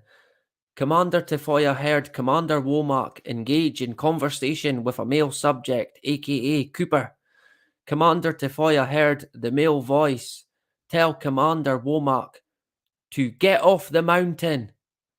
After a few minutes, Commander Tafoya heard Cooper's vehicle drive away. Wait a minute, that's not what the other guy said. He said, you shouldn't be here, or you don't want to be here. You've got to leave, or I'll phone the police. Never said anything about a fucking mountain. Conflicting reports already. Which is clearly going to be the case, right?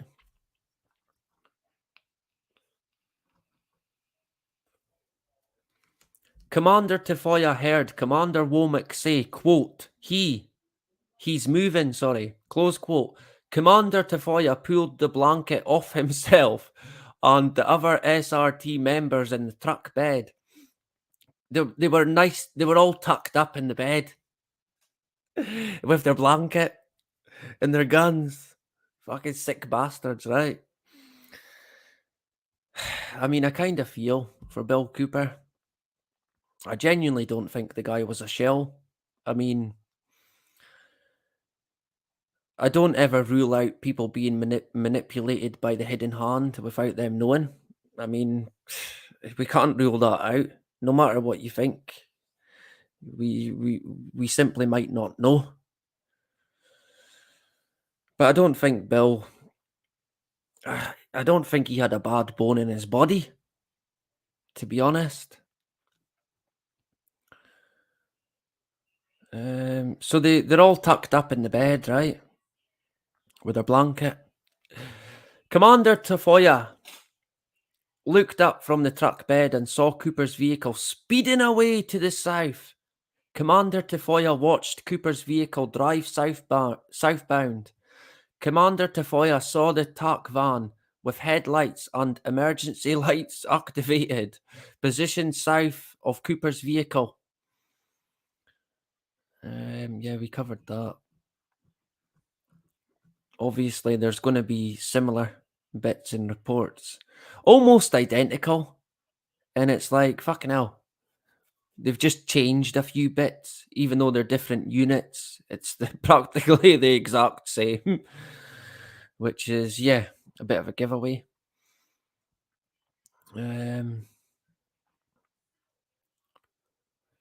Commander Tafoya and Deputy Charles Brown exited the UC truck bed and began running south towards Cooper's vehicle. As the commander ran towards Cooper's vehicle, he realized he may end up in a crossfire situation, so he veered slightly to his left.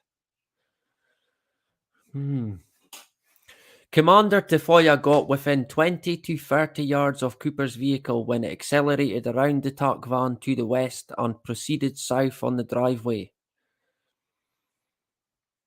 Yeah, we covered that in terms of the movement.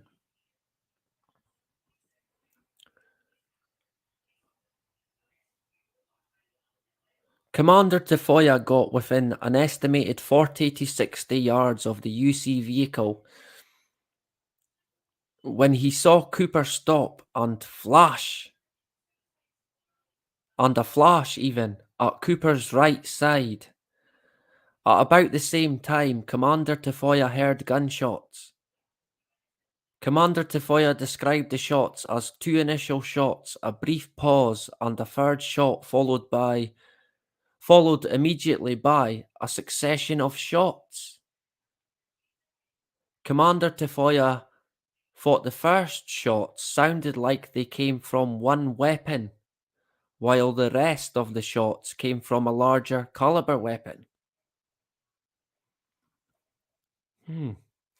Commander Tafoya continued past the UC vehicle and approached the scene from the east side of Cooper's vehicle. As Commander Tafoya went around Cooper's vehicle, he saw Deputy Goldsmith pointing a handgun at Cooper, who was lying on the ground. Commander Tafoya proceeded towards Cooper and also covered him and also covered him with his handgun.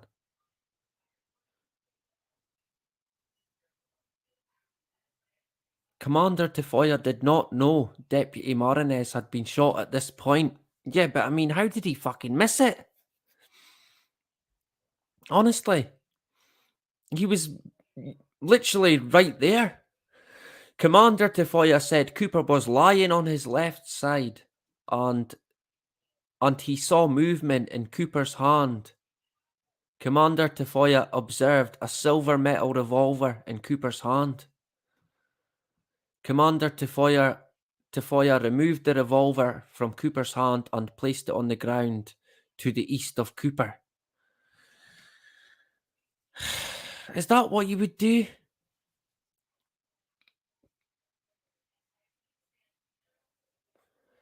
Is that really what you would do?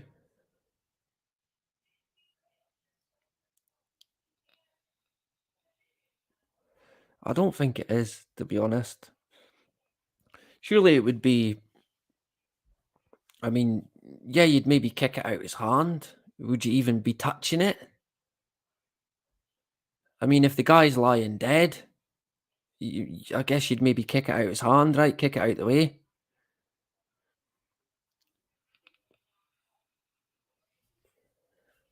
But to pick it up and then place it on the ground to the east of Cooper, even that in itself I find a wee bit strange. Location there, look. 3203-0200. Yeah. I think there's more. How long have we went? Let me quickly check. 2 hours. I wasn't expecting it to be that long, to be honest. So I do apologise, but we're going to keep going. Commander Tafoya donned the latex gloves, as you do, right? And checked Cooper for vital signs after fucking unloading. Well, it wasn't Tafoya, it was Goldsmith. I mean, what would even be the point, right? Of course, they're saying that they've done it by the book. Excuse me, while I burp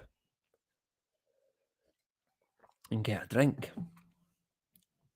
So they're saying that they've done it by the book, right? So he's got his gloves on, his wee mask, probably. No vital signs were found, shock horror.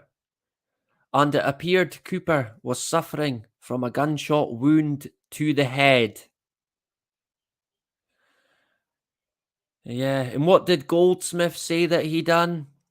I seen Cooper's right side, so I aimed for his torso. Yet here he is shot in the fucking head. Yeah. After checking for vital signs, Commander Tafoya thought the revolver was still too close to Cooper. So he picked it up and placed it on a small retaining wall, well out of Cooper's reach. Oh man, fucking hell, that is comical, right? I mean, yeah, the guy's just had fucking 9 bullets put in him, 1 in the fucking head by the looks of it. But let's get the gun and put it on the wall, well out the way, just in case Cooper comes back from the dead and fucking shoots us. I mean, that is... I find that really strange. Honestly. I find that very, very unprofessional. So it kind of makes me think that it's not true.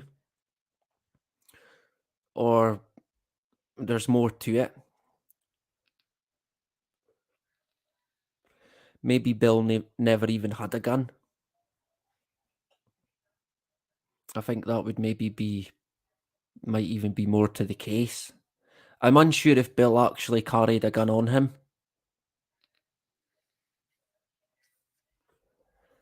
I'm unsure.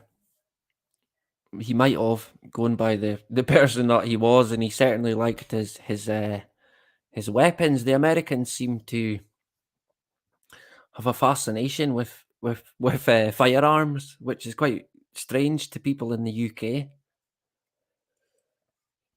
I don't find it that strange, to be honest. I think it might be a fucking good idea. Because if the wrong people come a knocking, what you gonna do then? I mean, it's better to be better to be safe than sorry, right? If I was in America, I reckon I would be likely packing nothing extreme, sort of the minimalistic sort of weapon.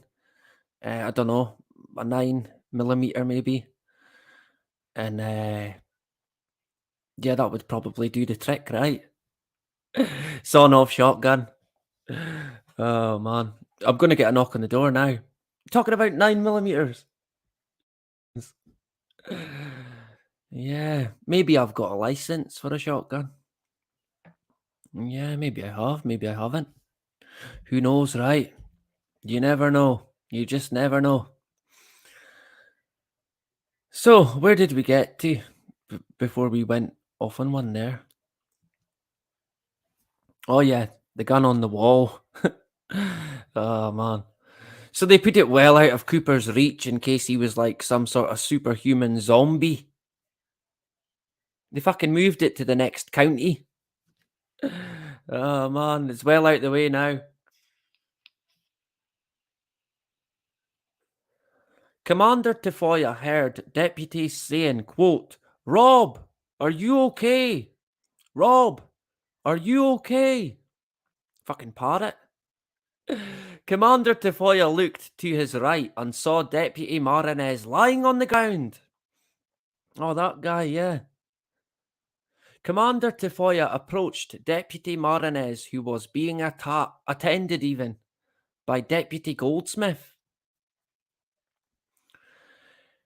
It appeared Deputy Marinez was awake, but he was not responding. Commander Tafoya radioed for the staged medical personnel, a ground ambulance, and the TPS air rescue helicopter stationed at Flagstaff, Arizona. Commander Tafoya notified the sheriff that Deputy Marinez had been wounded and Cooper had been killed. Sheriff Honshell and Commander Tafoya began to take over incident command and started securing the scene, getting all the evidence in place, securing the scene, making it safe, controlled. Sheriff Honshell requested the DPS SIU respond and conduct the criminal investigation. Yeah, let's get our buddies in to conduct an investigation.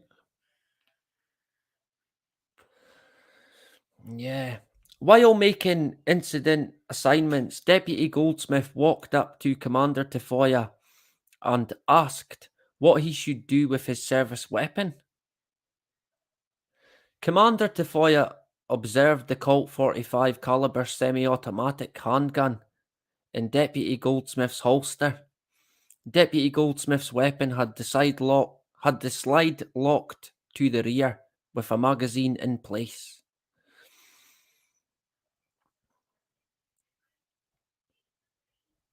Deputy Goldsmith took his weapon out of the holster and handed it to Commander Tafoya. Commander Tafoya took Deputy Goldsmith's weapon and gave Deputy Goldsmith his handgun as a replacement. Commander Tafoya did not manipulate Deputy Goldsmith's weapon. Sorry, what?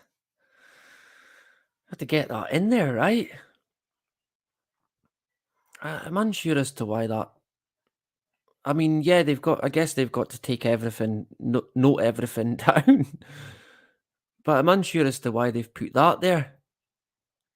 Commander Tafoya did not manipulate Deputy Goldsmith's weapon. Later, Commander Tafoya gave Deputy Goldsmith's weapon to DPS officer Rob Tulk.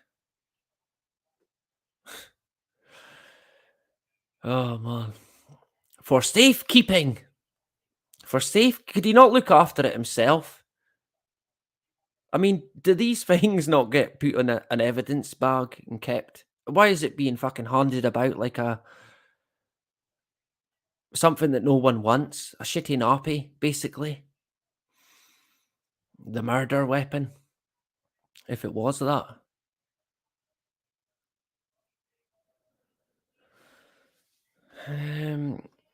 So let's see. I think there is a wee bit more. I'm not wanting this to go on too long. I mean, we've already sort of kicked the arse out of it.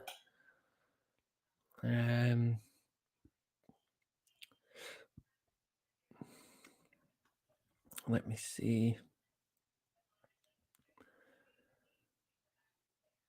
This is Womack's interview summary.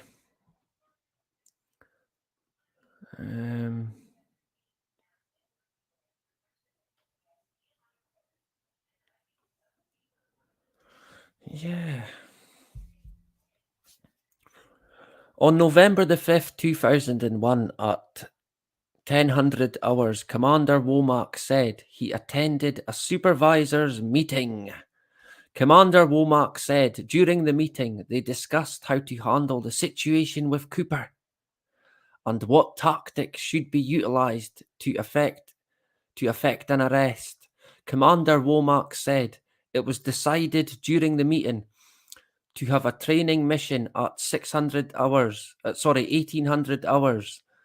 with the ACSO SRT. Commander Womack said he has known of Cooper for a long time. Yeah. Commander Womack said Cooper lived in St. John's and operated an anti-government radio station. Commander Womack said it wasn't until Cooper moved to Eagar when the problem started. Commander Womack said there was a federal warrant for Cooper's arrest, but the local police did not execute the warrant because, as my cat tries to break in, honestly, come here. Never mind your greeting. Oh man, don't get a cat, right? Where did we get to? Cooper lived in St. John's and operated an anti-government radio station. Commander Womack said it wasn't until Cooper moved to Eagar when the problem started. Yeah. Commander Womack said there was a federal warrant for Cooper's arrest, but the local police did not execute the warrant because they heard of Cooper stating he would kill as many officers as he had to.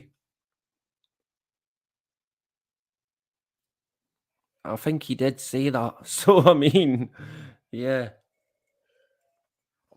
But even if he did say that, they were going there to arrest him on charges that didn't deserve him being murdered on his doorstep. Far from it.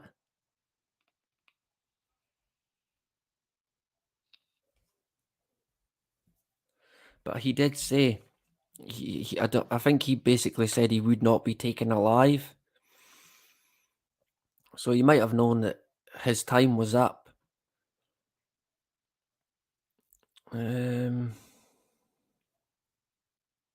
Commander Womack said retired DPS Highway Patrolman Dave Mann was good friends with Cooper and visited him often. According to Commander Womack, Mann reported the threats to kill officers to the local police departments. Commander Womack said Mann told him that he had an agreement with Cooper to take Cooper's family out of the house if he was ever barricaded inside because Cooper was going to fight to his death. Wow. Commander Womack said the local police became involved with Cooper once he started assaulting people with guns.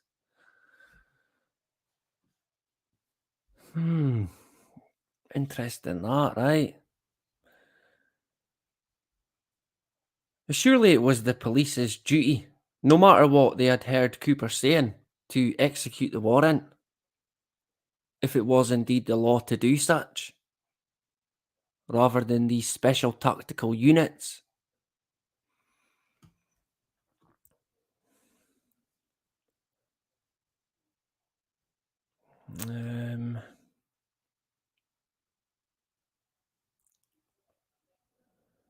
Yeah, so again, saying similar to what we covered before.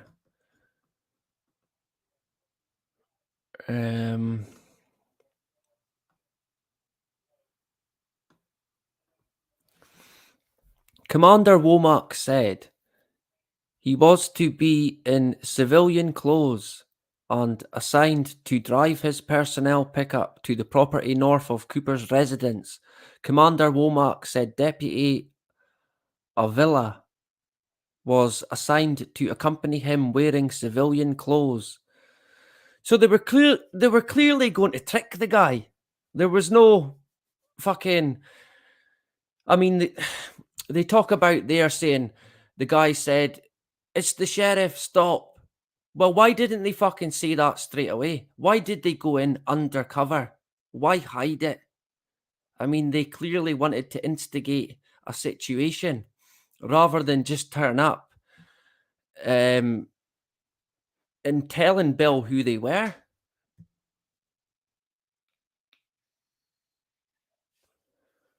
They went undercover instead.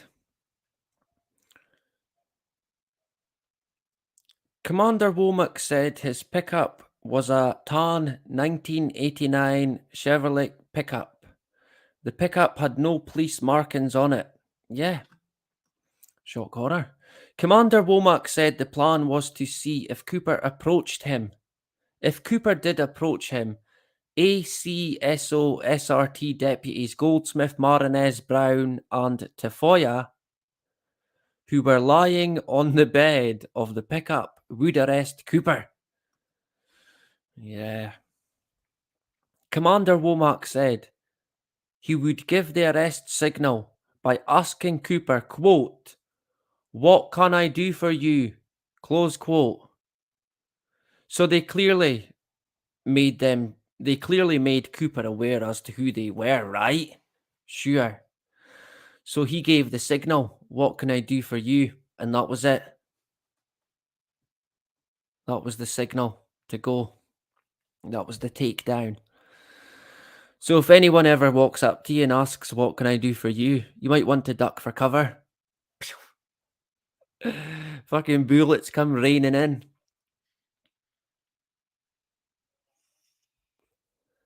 Another ACSO SRT member, Deputy Padilla,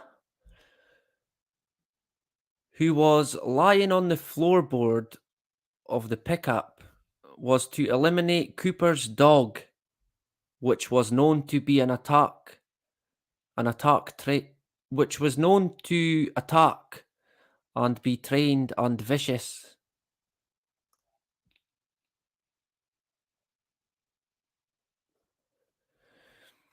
So with that in mind, right, if they had a guy who was there to precisely eliminate Bill's dog, surely they were there to eliminate Bill as well. And not just the dog.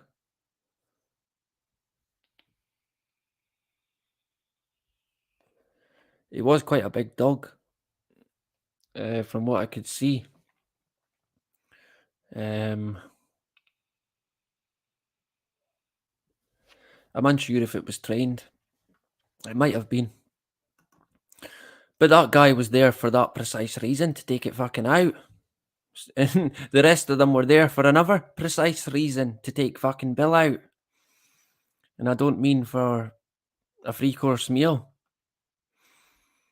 Commander Womack said 2 or 3 officers were assigned to watch Cooper's house and advise when Cooper left the house and approached Commander Womack. Commander Womack said the surveillance officers were positioned northeast of Cooper's property, but he did not know exactly where. Commander Womack said Cooper's house was on the south side of the hilltop. Several other lots which were for sale were on the north side of the hilltop. Commander Womack said he drove his truck to the north side of the hilltop and parked. Commander Womack said once parked, he unloaded a few pieces of wood. Commander Womack said he was to wait 15 to 20 minutes before starting a fire. Is this a fucking camping trip now? Was that another signal? A fucking smoke signal. Commander Womack said he and Deputy Avila stood outside his pickup. Commander Womack said after a short period of time he saw lights on the side of Cooper's residence turn on, off, and then back on. I don't think any of the other deputies reported that. They reported the light coming on. They never reported it going on, off, and then back on, which you would notice, I'm pretty sure, especially if you've seen the fucking light. Commander Womack said he then heard Cooper's pickup truck start and drive toward him. Commander Womack said Deputy Avila was to take cover in front of the truck once Cooper arrived. Commander Womack said Cooper arrived in his pickup with his high beams shining in his face. Commander Womack said he could not see, so he took his hat off to block the lights and he walked a little to the west cut of the lights. Commander Womack said Cooper yelled at him from his pickup. Commander Womack said Cooper told him to get off the mountain. This is my mountain. Get off. Because he did not belong there. You don't belong here. Bloody immigrants. Sick of you pesky teenagers coming here and disturbing me. So again, get off my mountain, but no one mentioned that in the other report that we seen. Commander Womack said Cooper told him to get off the mountain because he did not belong there. Commander Womack said he tried to get Cooper out of the vehicle by telling him... Where's my mouse?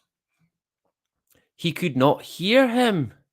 So yeah, they were tricking him, right? He was dead as soon as he left his house. Going by this report.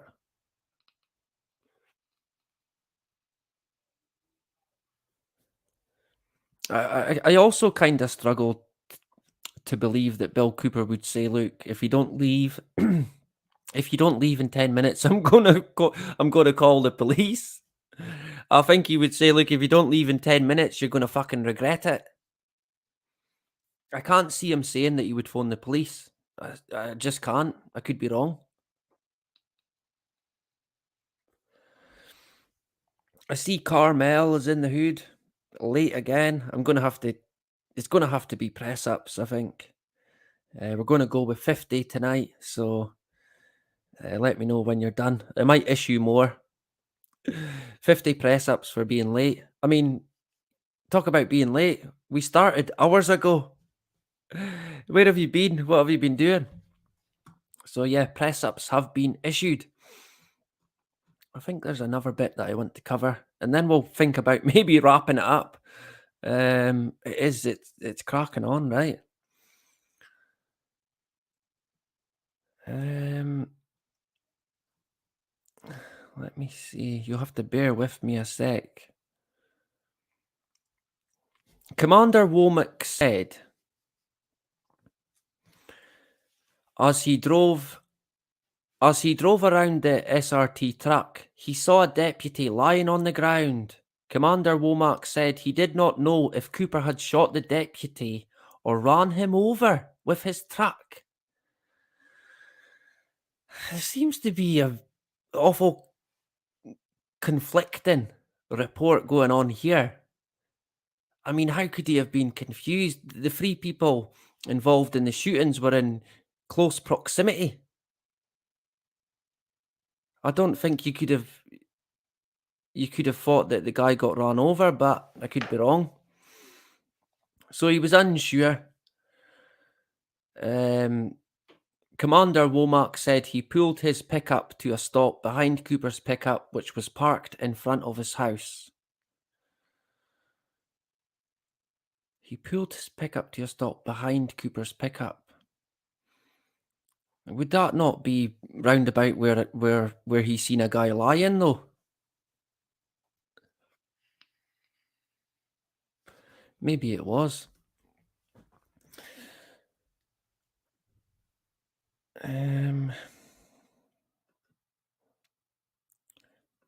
Where did I get to there? Oh, yeah. Commander Womack said Cooper was just getting out of his pickup when he drove to a stop behind him. According to Commander Womack, deputies Marinez and Goldsmith jumped out of the back of Commander Womack's pickup and began yelling, quote, "Sheriff office, stop," while they ran towards Cooper. Commander Womack said Deputy Goldsmith ran around the left side of Cooper's truck, and Deputy Marinez ran around the right towards the house. I'm finding this very hard to believe. It does not make sense, and I'm trying to picture it in my mind. I mean, if they had run behind his truck, that's where the guy parked. That's where he said he parked, behind Cooper's truck. Commander Womack said his handgun was in the small of his back, and as he attempted to retrieve it, he dropped it on the ground. Whoops. Commander Womack said he had to stop and pick it up before continuing after Cooper, who was running towards his house. He dropped his gun.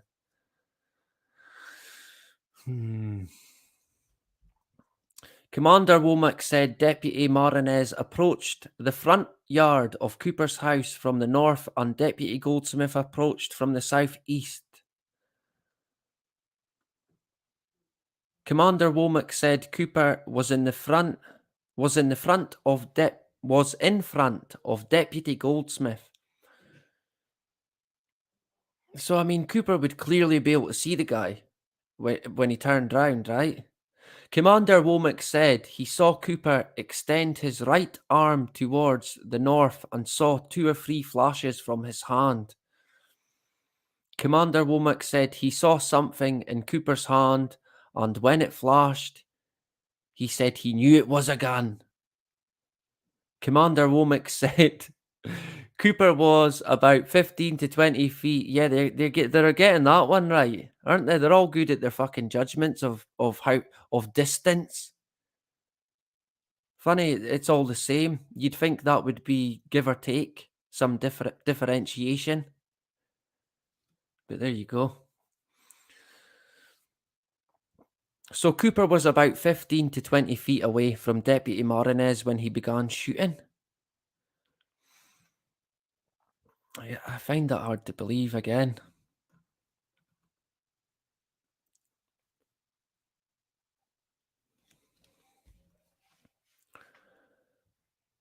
Immediately after the shots were fired by Cooper, Commander Womack said he heard several other shots and saw Deputy Goldsmith shooting as he ran towards Cooper. Commander Womack said after Cooper started shooting his gun towards Deputy Marinez, Deputy Goldsmith started shooting his gun towards Cooper.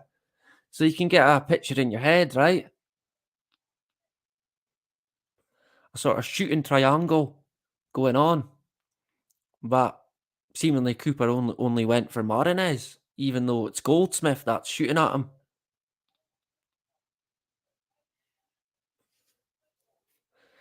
Commander Womack said Deputy Goldsmith ended up about 2 or 3 feet from Cooper as he fell down. Commander Womack saw Deputy Marinez fall also. What, after Cooper? Commander Womack said he ran and pointed his gun at Cooper and turned to Deputy Marinez asking him if he had been shot. Asking him if he'd been shot. Remember, this guy got shot in the fucking head. Seemingly. But he's asking him if he's been shot. Commander Womack said other officers arrived and told Commander Womack that Deputy Marinez was shot in the head. Fucking hell. The other officers arriving, they knew. But the guy who was there, he never knew. He's asking him, well, what's happened? The big hole in his head. Are you alright? Have you been shot? Yeah.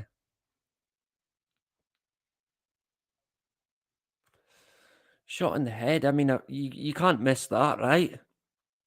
Remember it said earlier on that he was bleeding from his head. Actively bleeding from being shot in the head. But this guy's asking him if he's been shot. I find that hard to buy. Commander Womack said... Oh, I read that, Bay. Yeah, they let him know. Luckily, they were there to let him know, right? Commander Womack said he thought the handgun ended up in Cooper's left hand as he lay on the ground. I think the other guy said it was in his right hand. Or was it not?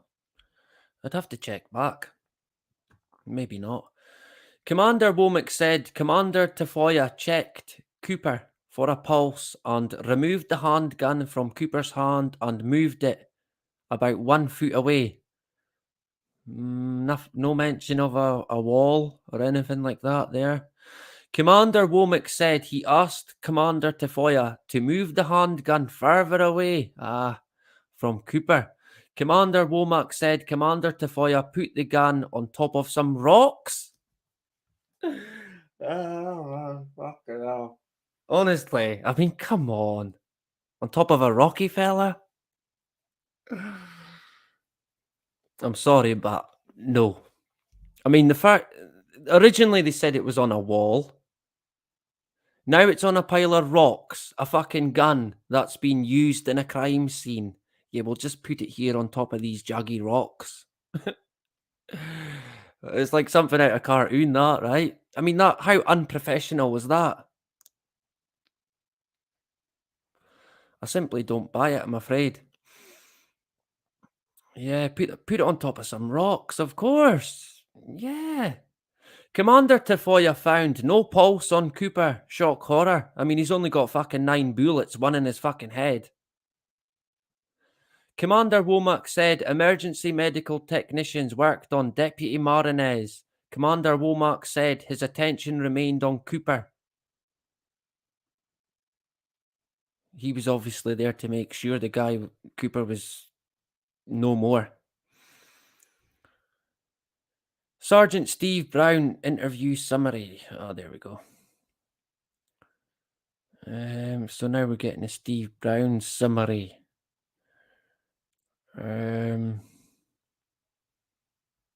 His involvement was he was the driver of the TAC van. Ordered Cooper out of his vehicle at gunpoint. Heard gunshots. Again, that's conflicting as well, right? He ordered Cooper out of his vehicle at gunpoint. I don't think they mentioned that before. They said that Cooper ran from his vehicle. There seems to be a lot of different stories going on here, which, I mean, it's red flags, right? It's full of red flags.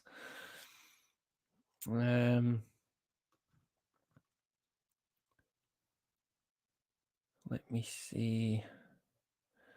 Again, it mentions the training that they went through. They all went through the fucking mad training to make sure.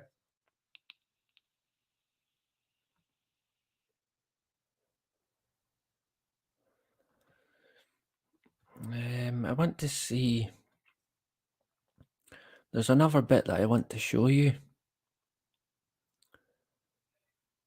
But like I said, I am going to link it in. We are kind of way over time.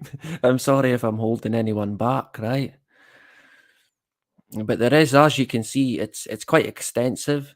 There's a lot to cover. There would be a lot to sort of match up and see where they've maybe fucked up, because they have in quite a few bits by the looks of it. There is another bit. Because I'm looking for it, I'm not going to find it.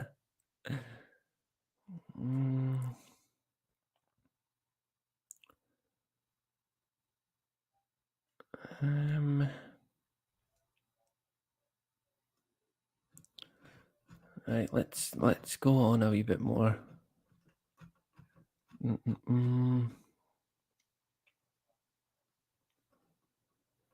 Again, it just explaining their side of the story, but none of them appear to match up, except from it was 15 to 20 feet. Certain things match up, and it's a dead giveaway as to orchestrated story that you've all to get certain things right, but not to a T. Otherwise, it's evident that it's a carbon copy of another statement.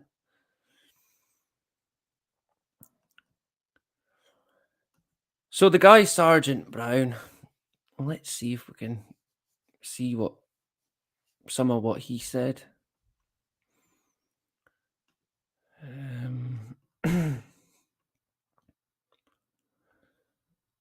Sergeant Brown was forced to jump out of the way to his right toward the TAC van to avoid being struck by Cooper's vehicle. As Cooper's vehicle drove past Sergeant Brown, Brown attempted to knock Cooper's hand off the steering wheel using the butt end of the M4 rifle. The effort to knock Cooper's hands from the steering wheel failed. Now, again, not an expert on anything, but why not shoot the tire if you're disabling a vehicle? Surely that would be the right thing to do, rather than try to butt his hands off the steering wheel, because what would that even achieve? He's going to put his hands back on the fucking steering wheel. I guess he might have acted in that way in the heat of the moment, but I mean, that again would have been a chance to take him out. They could have disabled the vehicle by shooting the back wheel, and they could have shot Bill there and then. But of course, they pretty much wanted him on his doorstep, right? So it wasn't the time to open fire. Maybe that's where the fire signal came in, or another signal when Bill got to his door. So he tried to knock his hands off the steering wheel.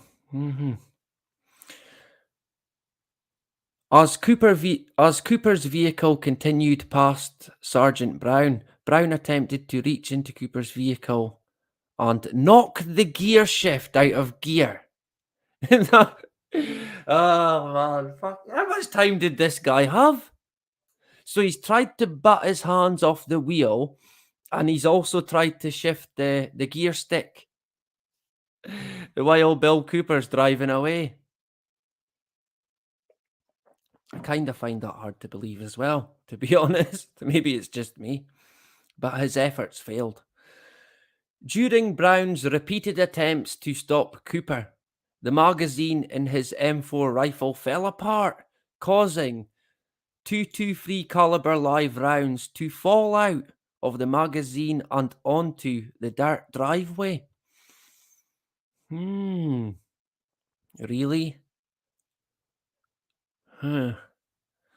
Interesting that. Cooper's vehicle drove past Sergeant Brown to the south towards Cooper's residence. Sergeant Brown replaced the broken M4 magazine with a fully loaded magazine for his tactical carrier and began running after Cooper's vehicle.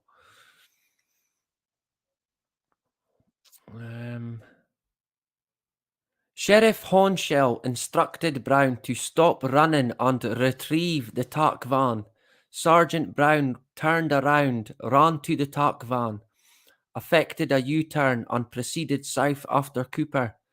As Sergeant Brown arrived in the area of the Cooper residence and parked the TAC van behind the UC vehicle, he heard a series of gunshots.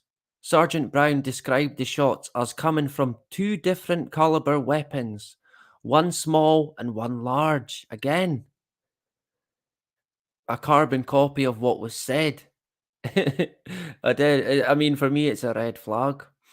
Sergeant Brown heard 2 to 4 rounds from the small caliber weapon, followed by several rounds from a larger caliber weapon. Interesting there. And I think again, sort of confusion.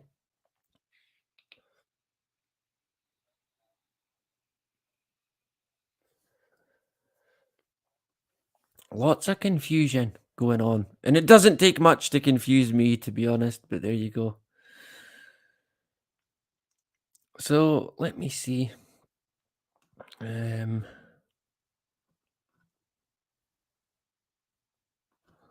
is another bit I want to cover that I can't seem to find.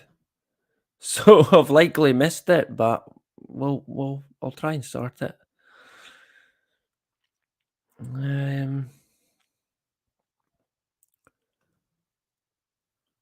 Where is it?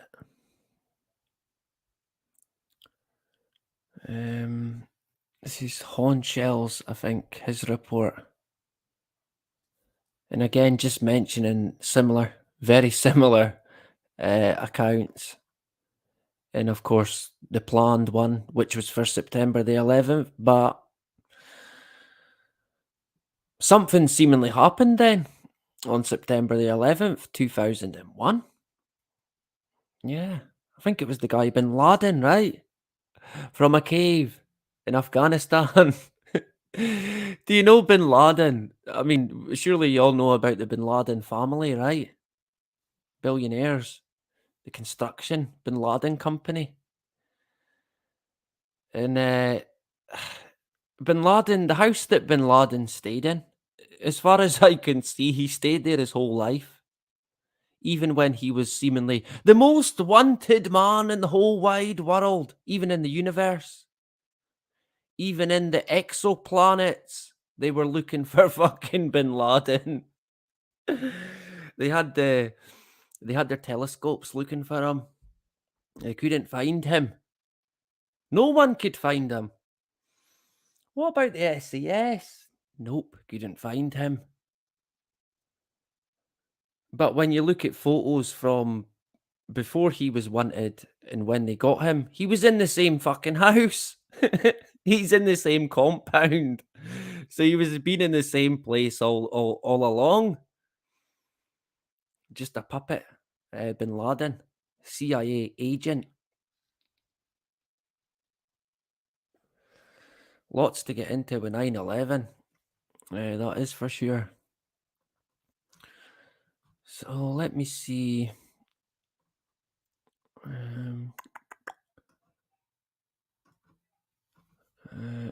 Again, it's just covering similar. And again, another report where he's quoted saying,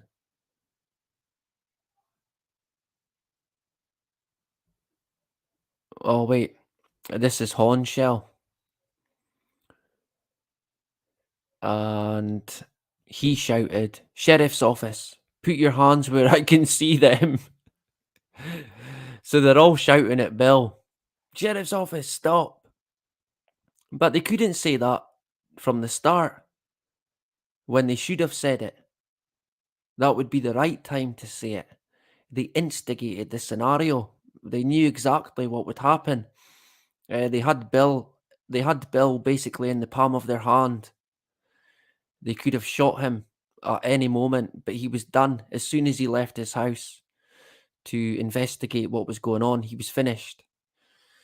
They wanted him dead. It's as simple as that. He'd crossed too many lines, stood on too many toes, gave too much away.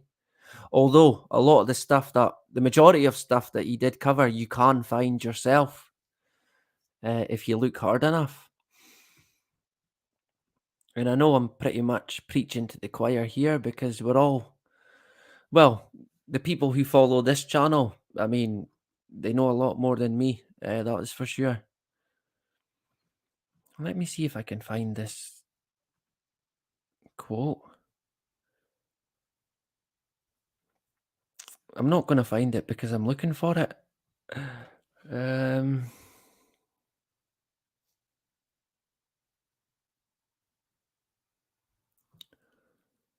Yeah. Let's go to this bit here. Sheriff Hornshell said, someone handed him Deputy Marinez's rifle. Right. Sheriff Hornshell noticed the rifle appeared to be loaded and the safety was in the off position.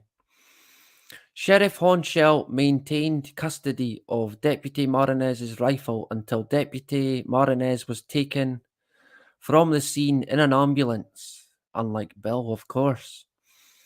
Sheriff Hornshell placed the rifle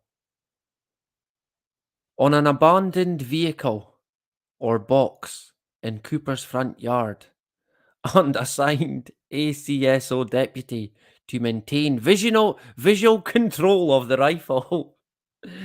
Ah, man. So we've got one gun being placed on a pile of rocks and another rifle they don't even know. It was on a vehicle or a box. Sometimes you can get them mixed up, right? Is that a box or a vehicle? God only knows. And these guys are experts at making reports, but they don't seem very good at these ones. Visual control of the rifle on a box or vehicle. Well, if you can't see it, fucking hell, how can you have visual? You don't even know what it's on. Yeah.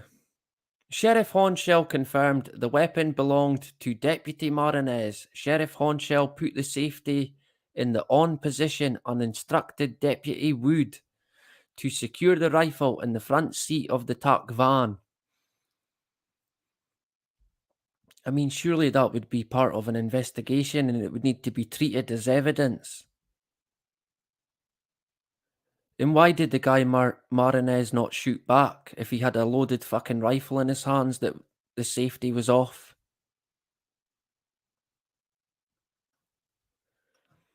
Yet he never fired one bullet by the looks of it.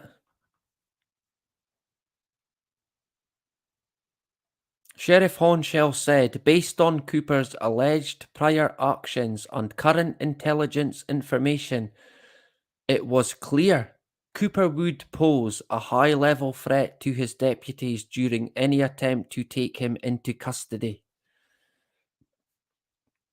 Yeah. So they took him out. I mean, it's pretty obvious, even going by what they're telling us here. It's pretty clear they wanted him dead, right?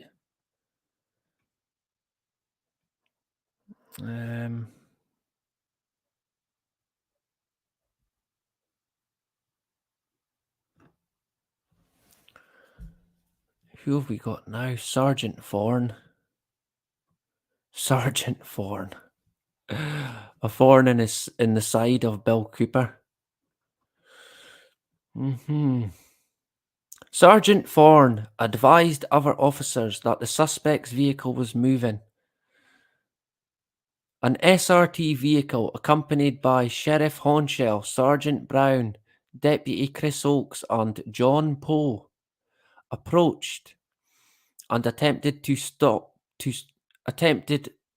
a stop of the suspect vehicle.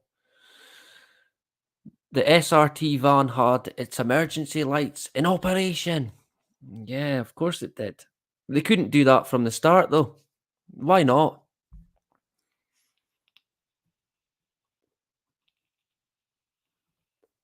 Sergeant Thorne saw the suspect vehicle stopped on the roadway facing west. The SRT vehicle pulled into a position on the left side of the suspect vehicle facing east. Sergeant Thorne heard someone saying, quote, "Sheriff's office! Sheriff's office! Get your hands up! Let me see your hands! Let me see your hands! Let me see your hands!" Close quote. About 15 seconds later, the suspect vehicle backed up, drove around the SRT vehicle, and proceeded quickly towards the residence. Yeah.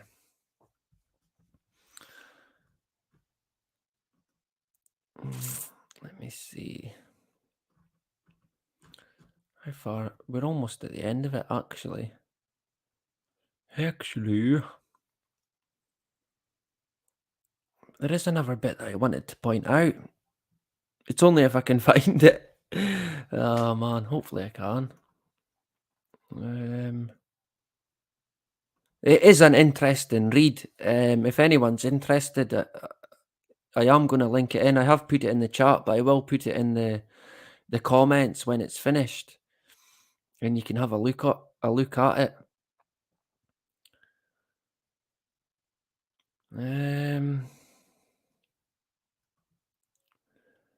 Now we've got Avila Deputy Matres Avila. We'll go with that. His involvement was in the UC vehicle, right front passenger even, encountered Cooper, heard deputy shout verbal commands at Cooper, saw Cooper fire a handgun at Deputy Marinez, followed by Deputy Goldsmith firing his weapon at Cooper. Deputy Avila said, they arrived at the top of the hill near Cooper's residence at approximately midnight. Deputy Avila said Commander Womack unloaded some firewood from the bed of the pickup truck. Deputy Avila exited the pickup truck and left the passenger door open to allow Deputy Padilla room to exit the pickup truck if needed. Deputy Avila said Cooper was known to have a vicious Rottweiler. Deputy Avila said Deputy Padilla was assigned to dispatch the dog if it became a safety issue.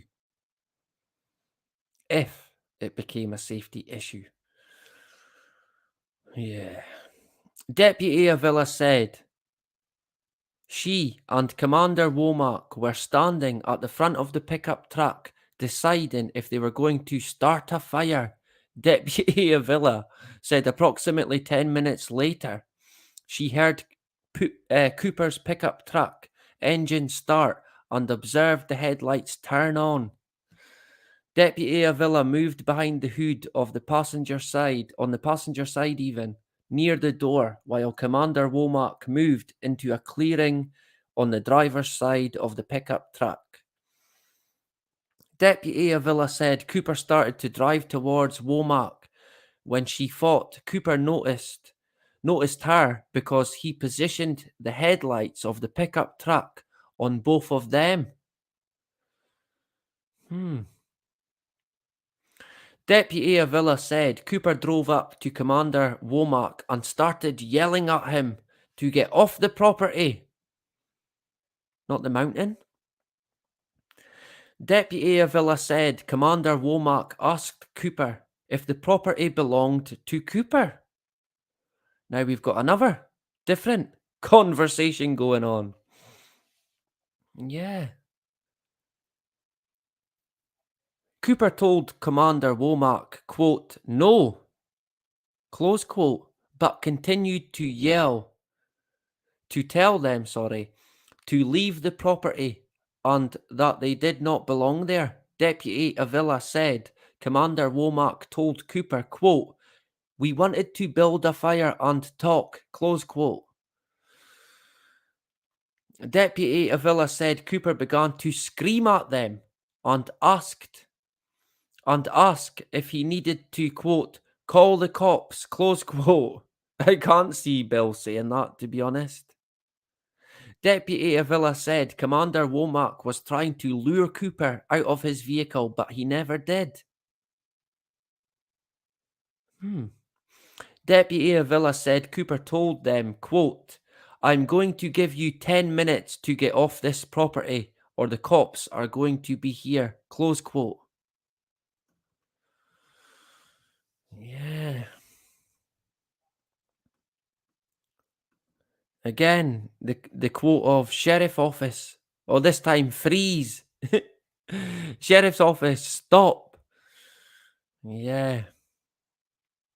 Deputy Avila said, as the deputies began to surround Cooper, Cooper briefly paused and angled himself toward the right, away from the front door.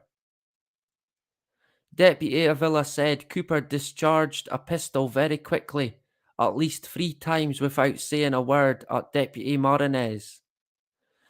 Deputy Avila said she did not see the pistol, but could see the muzzle flash. Deputy Avila said it was so dark she did not see Deputy Marinez fall over.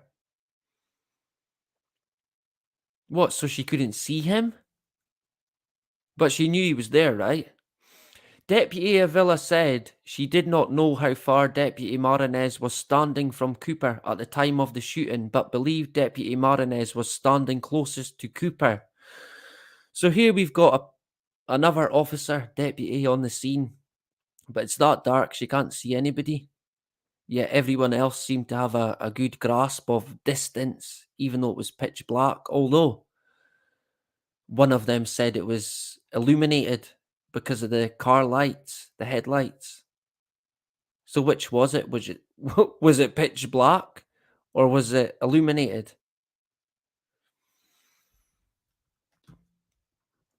Deputy Avila said about the same time Cooper fired his last round, Deputy Goldsmith began to return fire. As he approached Cooper from the rear, Deputy Avila believed she observed more than 5 muzzle flashes come from Deputy Goldsmith's weapon. Deputy Avila did not know who or how many other deputies were in the immediate area at the time of the shooting due to the darkness. Deputy Avila said at the time of the shooting she was approximately 20 to 25 feet away. And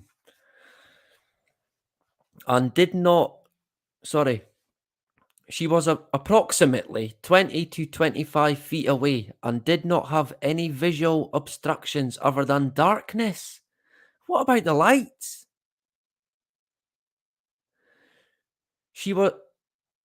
Deputy Avila said after the shooting, she heard deputies yelling, quote, "Officer down," close quote. Deputy Avila said after the other deputies approached Marinez, she walked over to where Marinez was lying on the ground. Avila said the paramedics were on scene within approximately 3 minutes of the shooting. 3 minutes. And within that time, they had fucking pronounced Bill Cooper dead, put the gun on a pile of rocks and all sorts of things in less than 3 minutes. And the paramedics never even bothered looking at Bill Cooper. Like I said, they let him bleed out.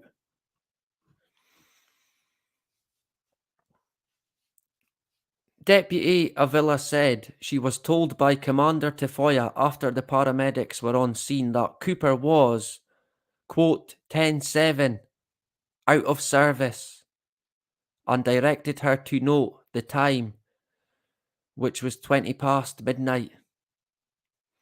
Deputy Avila believed Cooper was lying on his side but did not remember any additional details because she was focused on Deputy Marinez.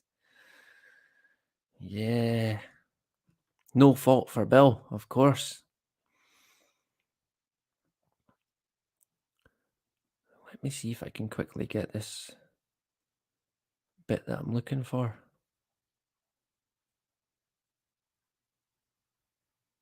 Deputy Brown said a man's voice, later identified as Cooper, yelled at Commander Womack from Cooper's pickup. Cooper told Womack he had no right to be there.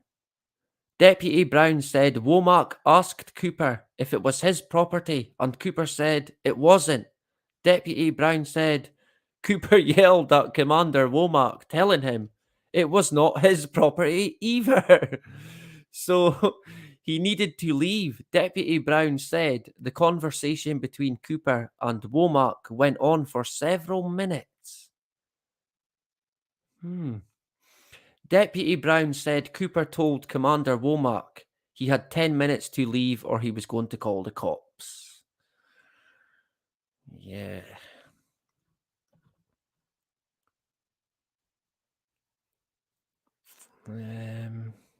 Let me see if I can see it. Again, yelling sheriff's office several times. You got to get that in. We made him aware, but he kept running. He was so fast. Yeah. Athlete.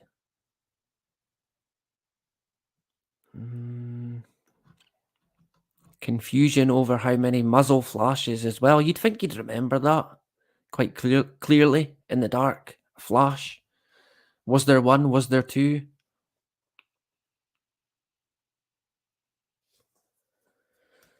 Some people could see the gun. Others couldn't because it was so dark, seemingly. Deputy Brown said he kept moving towards the area of the gunshots. Is that a good idea? Deputy Brown said as he arrived in the area of the muzzle flashes, he saw Commander Womack and Deputy Goldsmith pointing their guns towards a subject, which was lying on the ground and later identified as Cooper. Fucking hell, they made sure he was dead, all right. Deputy Brown said he looked to the right side of Cooper and saw Deputy Marinez lying on his right side. So what, right next to Cooper? Deputy Brown said he knelt down in front of Marinez to protect him from any further gunshots from inside the residence or from Cooper. Oh man, while they put the gun on the rocks, this guy's shielding the guy on the ground.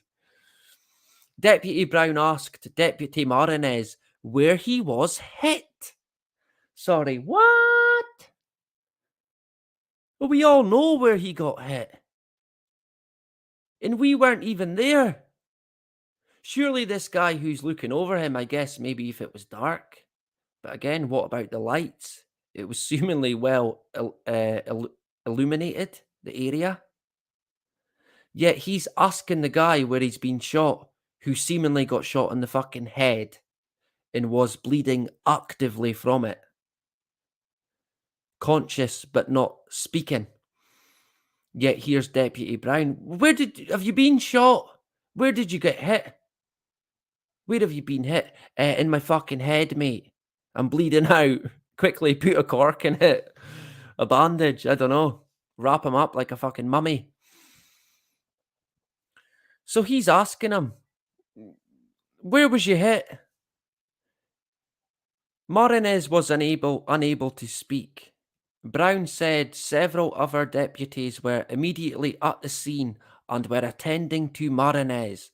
Brown said he cut Deputy Marinez's right shirt sleeve so the emergency medical technicians could administer an IV to him. The crime scene was secured by uniformed officers and was delineated by yellow police crime scene tape.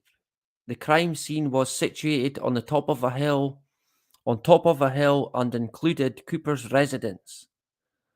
Cooper's residence is described as a 2-story home facing east. So yeah, interesting stuff, right? What do we make of that? I mean, the one thing that gets me is the 9/11 date. I mean, come on, right? That is, you could not make that up, right? Is it just me that finds that rather fitting? And it seems to say, a lot. I think that they certainly knew 9/11 was coming, and they couldn't have any other big stories getting in the way that day. And I mean, if they had taken him out that day, I mean, fucking hell, you can't write it. You honestly cannot write this stuff. I mean, Bill Cooper is the guy who predicted 9/11, and that's the date they wanted to take him out. You cannot fucking make it up. You couldn't. You simply couldn't. But like I said, I'm gonna link it in again, and people can check it out.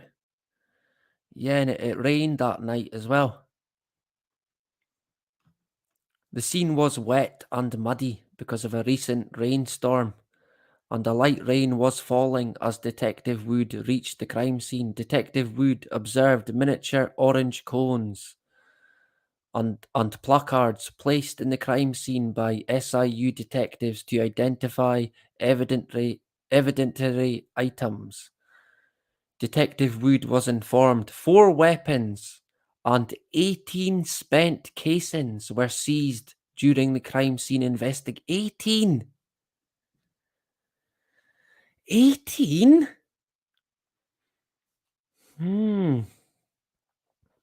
Yeah. 18.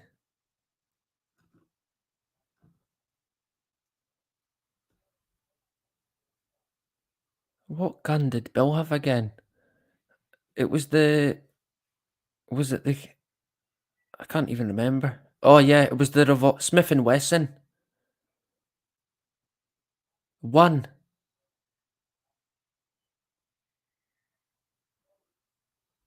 1 from Bill. That can't be right. Not going by what he said, right? 3 flashes from Bill's Smith & Wesson.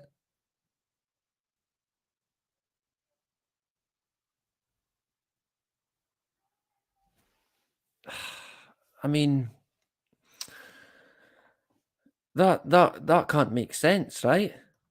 Not going by the flashes that they seen. Bill seemingly shot 4, 5 bullets, but there's only 1 casing. Plenty others. And then ones that were found in Cooper's handgun. So what, did Cooper fire 2 guns? I seem to have missed that point, or that part even. Interesting stuff, right? We might come back to it because there is a lot to get into, and I want to look into more some of the people who were involved. I think that might help us out in trying to piece together what actually went on. We'll never completely know what happened, but we'll try. So yeah, remember the 5th of November or the 11th of September. How could you forget, right? 2 dates we all know. That is for sure. Let me now jump back. We went way, way, way longer than I wanted to go. I want to show you now something actually. Quickly before I skedaddle, right? This Friday evening. I'm double checking the time because Yeah. I thought I was on the wrong time. For some reason, the laptop had been on the wrong time, but we seem to be on the right time now, and it is indeed now Saturday. So happy Saturday to everyone, right? I wanted to show you this before I shoot off. Google AdSense, yeah, the kind of go-to. I mean, if you're putting ads on a website or your YouTube, it'll be Google AdSense that you use. I don't think you can use anything else. So I was having a look at these guys. I was checking it out because I mean I've not sort of confirmed everything. So any money that's been made, I'm not going to get it because some hoops have yet to jump through, and I'm unsure if I will go that far, to be honest. So I was having a look, and I noticed this. Of course, this is an example of someone's AdSense. I mean, these are the guys that basically pay the money, right? And I seen this, a wee warning notification from Google AdSense, the go-to, the ever trustworthy. Due to the war in Ukraine, right, we will pause monetization of content that exploits, dismisses, or condones the war. Don't mention the war. Don't mention the war, right? So that would be me pretty much fucked then. I think I fall into all them categories, to be honest. But what, you can't condone a war? And what is this? Exploit a war? Is war itself not fucking exploitation? That's about the only way I can describe war. But you can't exploit war. Only the powers that be can exploit when it comes to war. And don't think about condoning it. No, no, no. And don't go dismissing it. I mean, who would dismiss such a thing? Surely people don't dismiss these agendas. Yeah. So I won't be holding my breath for any monetization that comes my way because I'm likely. I mean, I've only just got out of YouTube jail yesterday, and here I am seeing this notification. I've got a few videos coming up. I think a Bill Cooper video, 2 Bill Cooper videos actually, another NASA video, and maybe 1 or 2 more in the pipeline. Working on quite a few, but I think in the near future it will be a Bill Cooper one and a NASA video. Experts in holographic I can never say that word for some reason. Portation. Their CGI is through the roof at the moment with NASA. Of course, they're experts in holographic, the workings of holograms, right? Who else would it be but NASA? Good old NASA, who they're a space agency, right? Sure, let's go with that one. Not a weather agency, nothing to do with weather modification. Nope, they're a space agency. They went to the moon. Let's go with that. So I thought I would show you that, right? Quite funny. Some of you might have seen, actually, as well. I was looking at some of the stats. The Illuminati video, it got like 200 views out of the blue. And it must have got shared somewhere quite big. And it got quite a lot of views. So it caught my attention. So I had a look. And the numbers I found quite funny. That was the views, and that was the percentage on suggested. which I thought was, yeah, quite fitting, right? And of course, you might have seen this. I shared it on my community post. Biden asks Congress for 33 billion for Ukraine. What? Yeah, good old Biden, right? Where would we be without Biden? Yeah, money, money, money. My good friend Amini Mummy said, well, they can print money out of thin air. Which I can understand what she's saying, my good friend, but governments can't print money. Oh no, no, no, no. That's not how it goes. Eustace Mullins, the guy who wrote New World Order. If you remember his interview, when he got interviewed by, what was the guy's name? I can't remember. He got interviewed and the guy said to him, but why don't the American government print money? Oh, no, no, no, that's not how it rolls.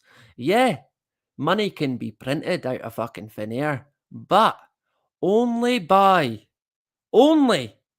the banks and the people who pull the strings of these banks, if you like. They're the guys who control the money, even if they do make it out of thin fucking air. It's not the American government. Fucking hell, far from it. Even when it comes to Britain, they don't have any money. When the Conservative government seemingly came into power, there was a note from the Treasury and it said, there is no money. That was it. So what the Conservative government then had to do is go knocking on all the banks' doors of the Rockefellers and the Rothschilds and beg for money. Of course, they would have got money, but they would have had an agenda to follow, rules to follow, guidelines to go by, agendas to push, and then you get your money, of course, right? Yeah. So it's the powers that be. Yeah, they do make money. So you're right, Amini Mummy. So I thought I'd point that out as well. And of course, yeah, the 33 Club. Of course, 33 billion. And Elon Musk, who bought Twitter, seemingly, for $44 billion, which is 33 billion pounds. Shock horror, right? Who'd have thought it? Just a number, just a random number. Was it Bart Sibrel? Who Bart Sibrel? I'm unsure what you're referring to. I interviewed Bart Sibrel, and I'm reading his book at the moment. I've not finished it yet, but wow, what a book, man! Honestly, you're going to have to get it if you've not got it already.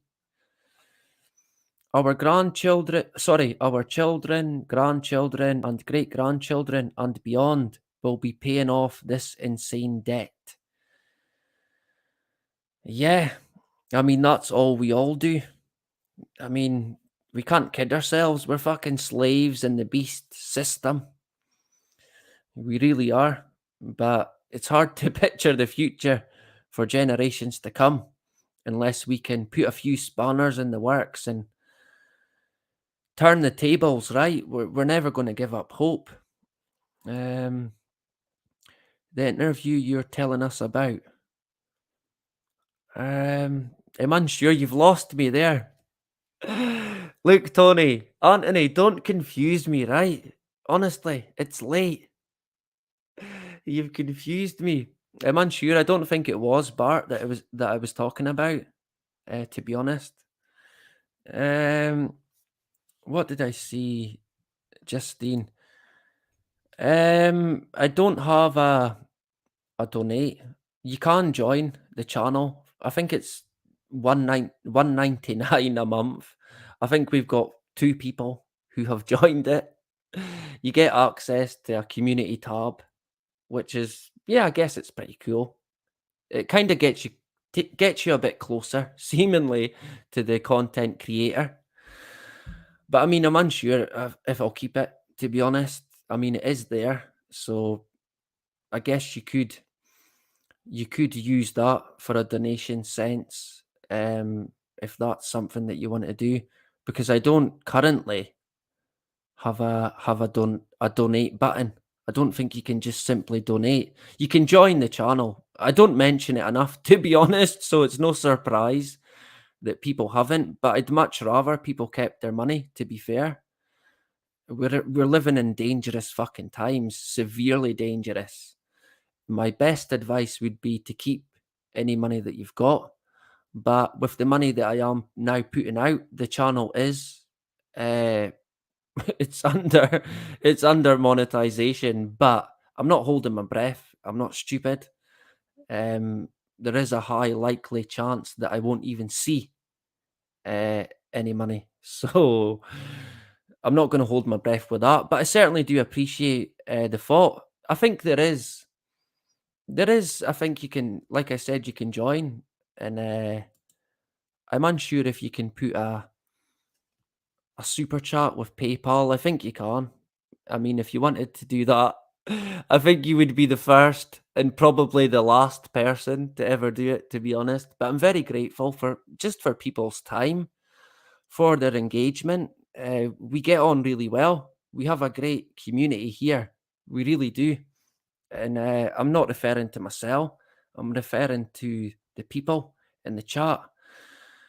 Week in, week out, we get people who, honestly, when it comes to people being switched on, these people are seriously fucking switched on. They are not fooled in any way, shape, or form. And I've got great respect for everyone that comes in, and I appreciate anyone who wants to help out. But like I've said, and I will always say it, I would much rather people made sure that they were doing okay, and we can all get by all right without people being left out of pocket, right? There is channels that I do support as well. In the Richie Allen show, I like to donate from time to time. I feel, I mean, hey, I don't have to donate to Richie Allen or anything like that, but I don't want Richie to pack it in because he's not making any money from it. So I enjoy his content, so I feel that I kinda should. But if I couldn't, then I wouldn't. As simple as that. I think it's a £5 that I pay every month to the Richie Allen show, which is not much really. Today that would get you what? A large coffee, maybe, if that. I mean, this game, in terms of this game and money, there's no money in it, to be honest. Very, very little. So it's not going to be something that I'm relying on, but there is avenues open to people who want to support it. And I'm very grateful to everyone, like I said. So let's now quickly wrap up. And like I said, you can join, but honestly, you're not really missing anything. It's not like you would get access to other videos or anything like that. So let me quickly say adios to everyone tonight. It's been a long one. What have we went? Fucking hell. Almost 3.5 hours. So quite a bit. So I do apologise. You've had to put up with me yapping on. Who have we got? Laura Lee in the hood. Beautiful name that. Scotland. Yeah. I'm from Murrayshire in the northeast of Scotland. Beautiful, absolutely stunning landscape. Geographically, it is amazing. I shit you not. Wow. So worth checking out. Good to see Laura Lee in the hood and Johnny. Yeah, I don't think anyone's money is, to be honest. I mean, what money seems to just go in one hand and out the other, or is that just me? It's hard to even keep track of at the moment. The amount of items that are going up in price it's quite staggering. So again, becoming us forward, right? So good to have Johnny in the hood and never. Our brother Frank, great stuff. Good to have you. Yeah, we covered quite a bit in terms of Bill Cooper. Some of the stuff people might not have seen, but like I said, I am going to link it in again now before I forget, because I'll forget, right? It is me. So good to have Frank, the information tank, back again. Good to have you. Justine, always a pleasure to see you. In terms of being live again, possibly Sunday night or Monday night. I'm unsure. It'll be one of them though. Okay, so you'll have to look out. Who else have we got? Tony. Good to see Mr. Soprano back again. Excuse me, we've been going too long. I always feel like on a kind of like a high when I come off of these lives. I don't know what it is, but I struggle to get to sleep. So I'm going to be up all night now. But I find something to do. If I'm not reading a book, I'll be working on something. So what is it they say? No rest for the wicked, right?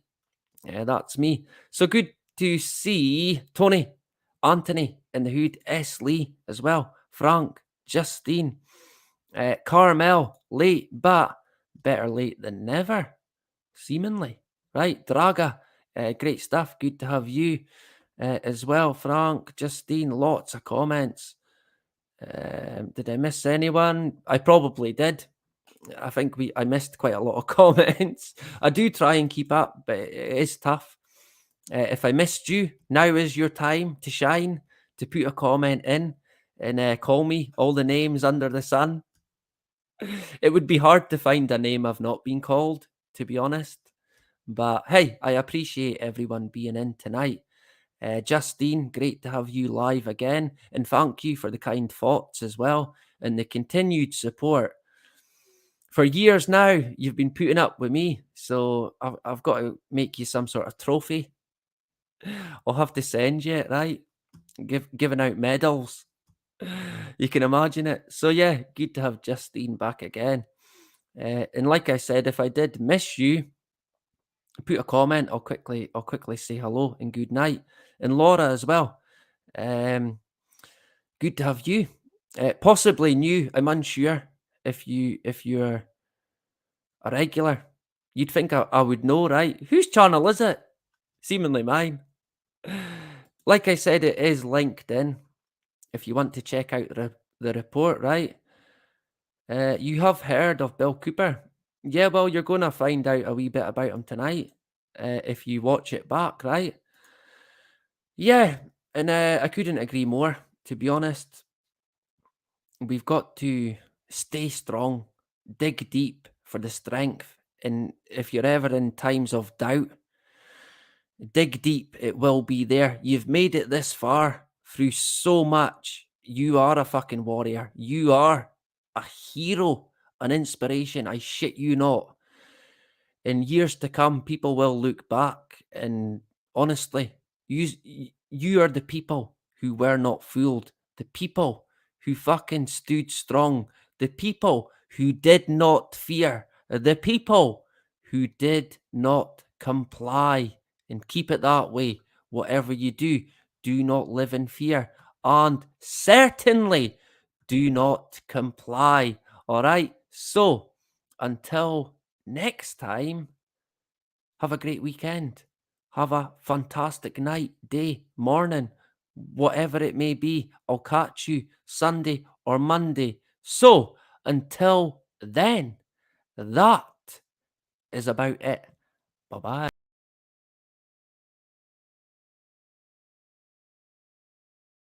Come as you are, as you were, as I want you to be, as a friend, as I know me. Take your time, hurry up, Choice is yours, don't be late. Take a rest as a friend, as I know memory,